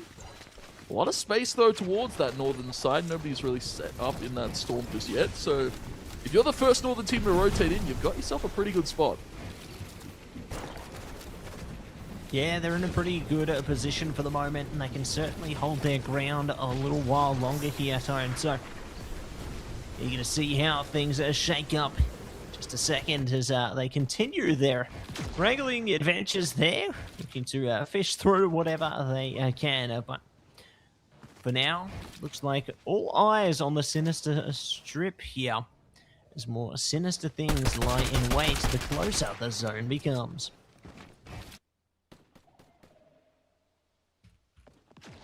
And slowly, again, another skybase. This is Spooks and their duo in the element.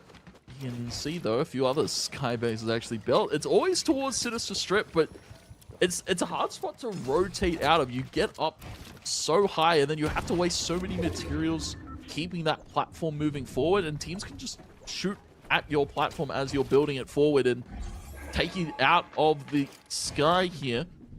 Storm Surge warning. Plenty above the threshold, though, as a few coming in from that eastern point. But again, Damo Spooks in prime position to keep these teams out.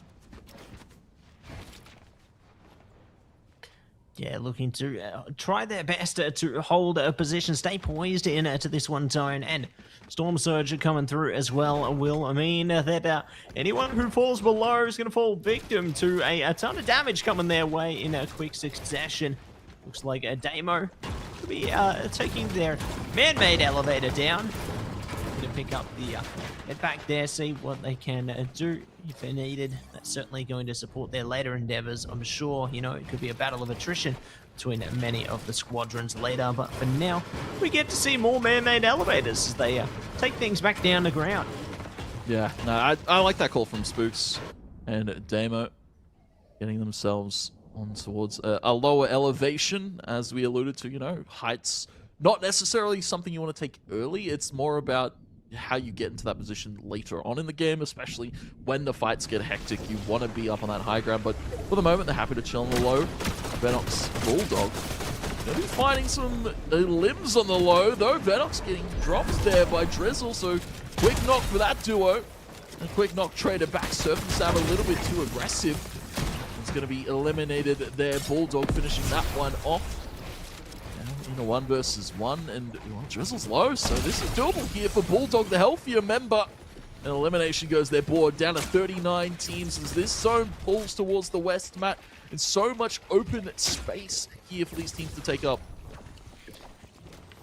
Yeah, there's a lot that they can take control of here, and very curious how they stroll ahead. Ooh, Kojo are going to be in a bit of trouble here.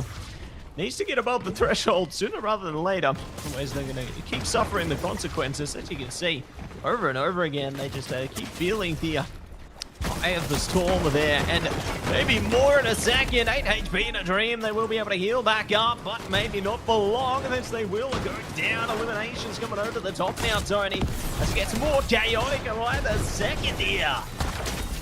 Yeah, this is getting alive and rowdy. Luke will take out Tame. Shots coming in from Anon as well. I think Massimo of his position here.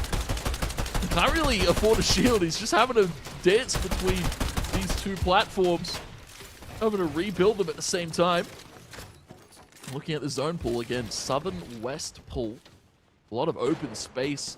Because teams are going to be playing on the outskirts of the ring, Matt. That's one thing I want to note is a very important positional play. You gatekeep teams that are coming in, but also you have the freedom to rotate if the zone shifts in your favor.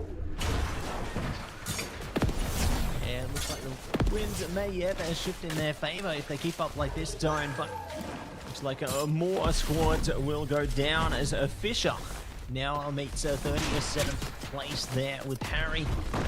Maybe more on the horizon. So take it slow and steady. Anon and Minty. We're going to take a different position at the moment. Play towards more of the edge of the zone here. See if they can get some pot shots over the dummy and Code there, but not going to be able to stick to it this time. Just maintain cover and look to battle their way through the next phase of the storm coming up in second. Battle their way through. Storm Eye shrinking. Southern pool. And again, a lot more open space. A little bit of water in that one, so hopefully these teams got their flippers out, Matt. There's that Storm. Now 6 out of 12. We're getting into the later game here with 35 squads still up. Still a lot of fighting that has to be done for teams to feel a little bit more safer going into the late game. Yeah, safety in numbers. Let's see what else is going to be unfolding here to Tap Tony as now the zone looks to close, making everybody be forced to get closer and closer as things ensue. Speaking of what has ensued, we have more squad eliminations ensuing. Vanox and Bulldogs, our squad's gone down as well as a fish in. Everybody is going to be taken out here, even by the Storm itself, down to only 30 and less squads remaining by the moment, Tony. Things are getting more and more chaotic as things play out. Tinker and Resign still in the mix, though. This is where they can make their mark and overtake Kazi and Aspect, who fell very early in this game in top 28. And again, what we saw from Tinker and Resigns, it's low play out of lines of sight of the rest of the lobby. Yuli's and their duo now just trying to get some placement points going into tomorrow. But they'll be eliminated. And it's going to be Zeph picking that one up. Tinker can hear shots, but he's just scouting for the moment. This is the luxury of playing out of lines of sight. You can just get all of the information. You can count up the teams to your right, to your left, and really identify the next point of attack going into this rotation.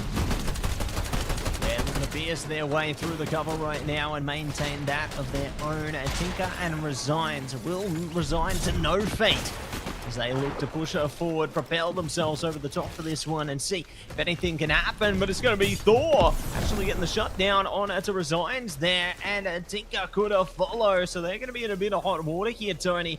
This could be a bit of a trouble ahead of our squads here. As now everybody looking to meet face to face here. You can see the buildings transforming by the moment. This battlefield slowly becomes a fortress that these teams are going to have to break through. Mace up on the high ground as well, I believe we saw. A little quickly secured there by Everlong and Pumpkin. That's 3 elims there, boys. So some decent numbers here in the top 24. They'll look to make first foot forward, of course. They're in a pretty good position. One of those teams that can kind of walk in safely as the front runner of the pack on this low ground. Now a lot of the teams have taken quickly, though the pace changes. Everlong Pumpkin are going to be chasing their tail now. Storm Surge active, well and truly above the damage threshold, 1,000. That's the thing about Pumpkin and Everlong, especially from Major 1 into Major 2 as well.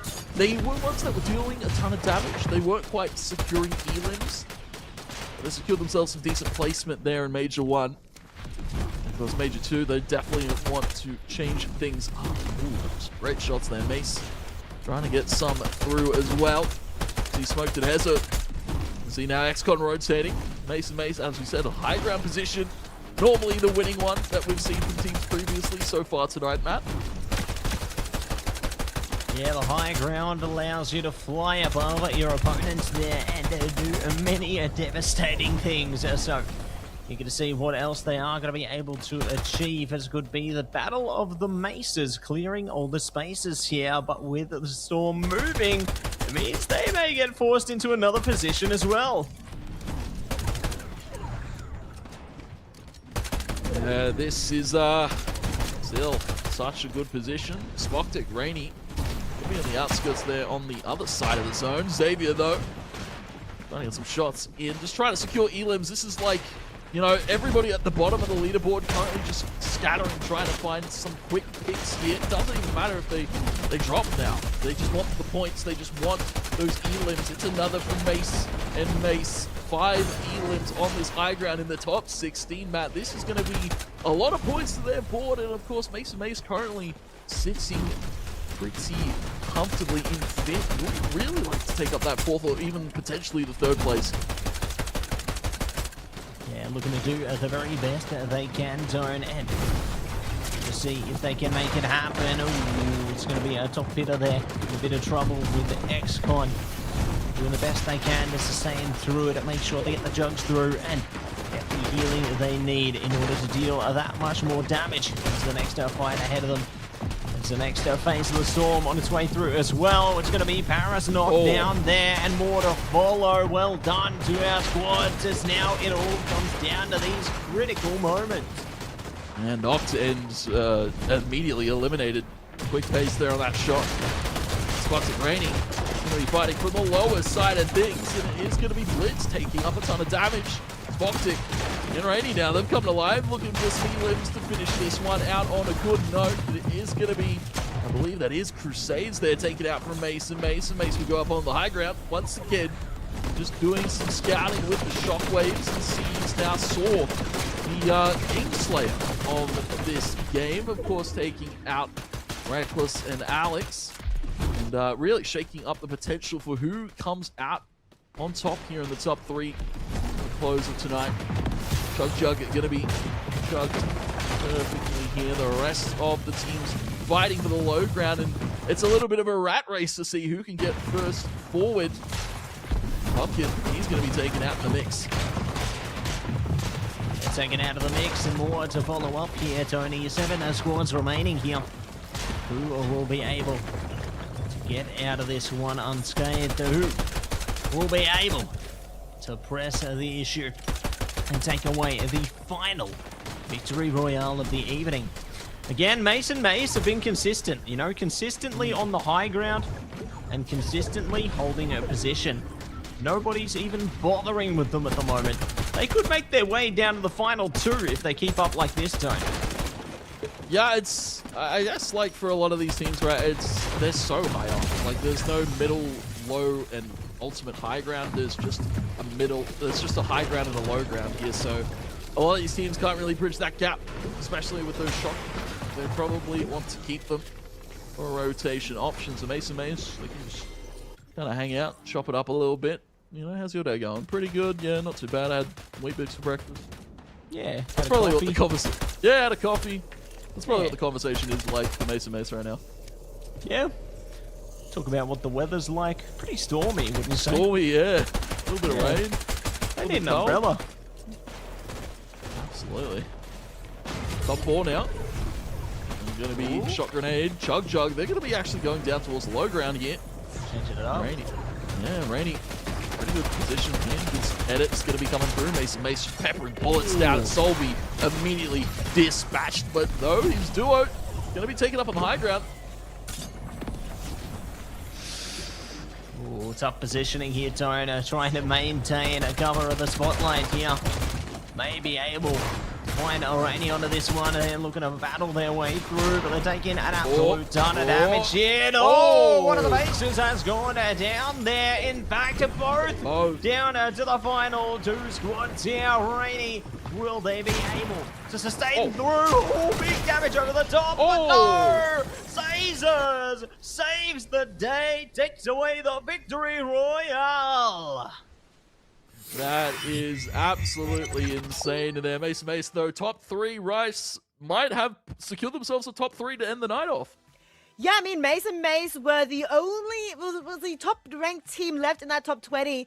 The top 4 teams all got eliminated before it even reached the top 20. So we lost Kazi Aspect, we lost Resigned Tinker, we lost Venox Bulldog, we lost Alex Reckless. So Mace were the 5th place currently, and they made it to top 3 after that with 8 elims, by the way. 8 elims to their name. Rainy and Spoctic were the 2nd place team. Had 9 elims to their name, while Solby and Caesars ended with 6 elims. So these top 4 teams coming through in this game 6 had so many eliminations to their name. It was very, very aggressive. Hey, Matthew. Yeah, and it's crazy to think about how more points were earned by the 2nd place team just based on getting more eliminations than the 1st place team there. You know, just getting 92 in comparison to 89 there. So the gap between them, not that large, even in comparison to the 3rd place team, the Mace there getting 84 points. So love to see it. Hey, there's me and Tony again. What's going on here? Yeah, I mean, I'm very excited to see what this scoreboard, so the entire leaderboard will look like at the end, because Mace were at 210 points coming into Game 6, and they would have gotten 84 points from Game 6 here. Alex and Reckless were only 17 above them. Venox and Bulldogs were 44 above them, so they might even be approaching that top 3 as you were alluding to earlier. Tony, how else do you think this leaderboard will be shaken up when we finally get to see it? As, of course, the calculations get calculated. I feel like a lot of the middle of the pack as well is going to be shooken up. I believe Phasma Crusades, one of those teams that kind of bowed out early. Spooks and Demo, they had good position, and then they kind of lost it. Massimo team as well in that top 12. Probably going to be falling down a little bit, because there's a lot of the newer blood here left in this late game, securing themselves a lot of good points. And yeah, it's still, you know, going into day 2, if you're one of those teams in that top 10, still a fighting chance to make it to land. Yeah, I think when we finally see it, our questions will all be answered, but I think even with Mason Mays getting, 84 points, I think the top 2, Kazi, Aspect, and Resigns and Tinker, they've managed to have such a lead, being on 301 points coming into Game 6 versus Venox and Bulldog being on 254. I think they had enough of a lead to be able to keep securing that 1st and 2nd, and, well, they do indeed keep that 314 points first for Kazibot and Aspect, where Resigns and Tinker sitting at 305. They got 4 points from that game, but still happy in that 2nd place. But that gap between 2nd and 3rd has reduced a lot, Matsy. Yeah, it certainly bridged the gap, there's not much distance between 1st, 2nd, 3rd, even 4th to an extent there, with Venox and Bulldog are slowly creeping their way up. So very interested to see how things transform as we make our way over to day 2. Phasma and Crusades there still sticking it out in the top 10 as well. Solvi and Caesars there off the back of their victory have managed to push their way in at the top 10 here. So things certainly transforming as the tournament progresses. Yeah, it's great to see. I mean, Phasma and Crusade still being in that top 10. It's also great to see Pumpkin and Everlong holding on to that 5th, 6th spot there as well. They did manage to make it to the top 10, ending 8th there in that 6th game. So they're still holding true to that middle of the pack spot there. But Alex and Reckless, I think that's one of the teams that we were looking out for at the beginning, Tony. And they kind of haven't made it to the top 5, but they're still holding on to that middle of the pack. Are there any other surprises in this top 10 that you can see, Tony? Phasma and Crusades. I definitely feel like 10th is good. Like, it's probably, I guess, where they were expected to kind of be in that top 10. But for them, I feel like expected was 5th, right? You know, they're one of the heat runners, one of the teams we expect to be in that top 3, to take it all home and go to land. But yeah, it's unfortunate they've had a little bit of a rougher start. Solvies and Sazers have definitely impressed me there, especially that last game where they racked up so many eliminations. The points definitely adding up for them here. Spooks, Damo, as I've as well seen, a lot of sky bases, a lot of early positional errors, but they're still somehow able to convert. Yeah, no, I totally agree with that. I think there's been some really good gameplay coming out from Sovi, Sazers, Spooks, Damo as well. They haven't been as consistent, obviously, as our top 5 teams, but they have been definitely putting in a lot of work. I mean, the eliminations have been coming through, and they are getting quite a good average position still as well from, as you said, like the sky bases coming through and everything like that. I'm really excited to see what day 2 will show us. Matsy, is there anything that you're excited about in particular about day 2? I'm excited to see again how the leaderboard's going to change up. We've seen a lot of interesting entries towards the top side of things at the end of day 1 here. Obviously, Alex and Reckless there, probably not finishing as high as they would have liked it towards the end of today, but there's still room for a lot of these teams inside the top 10 to break their way forward and potentially make their way up towards that first, second place, depending on how things play out. But what I'm interested in particularly is anyone outside of that top 10 who could be a surprise entrant coming up.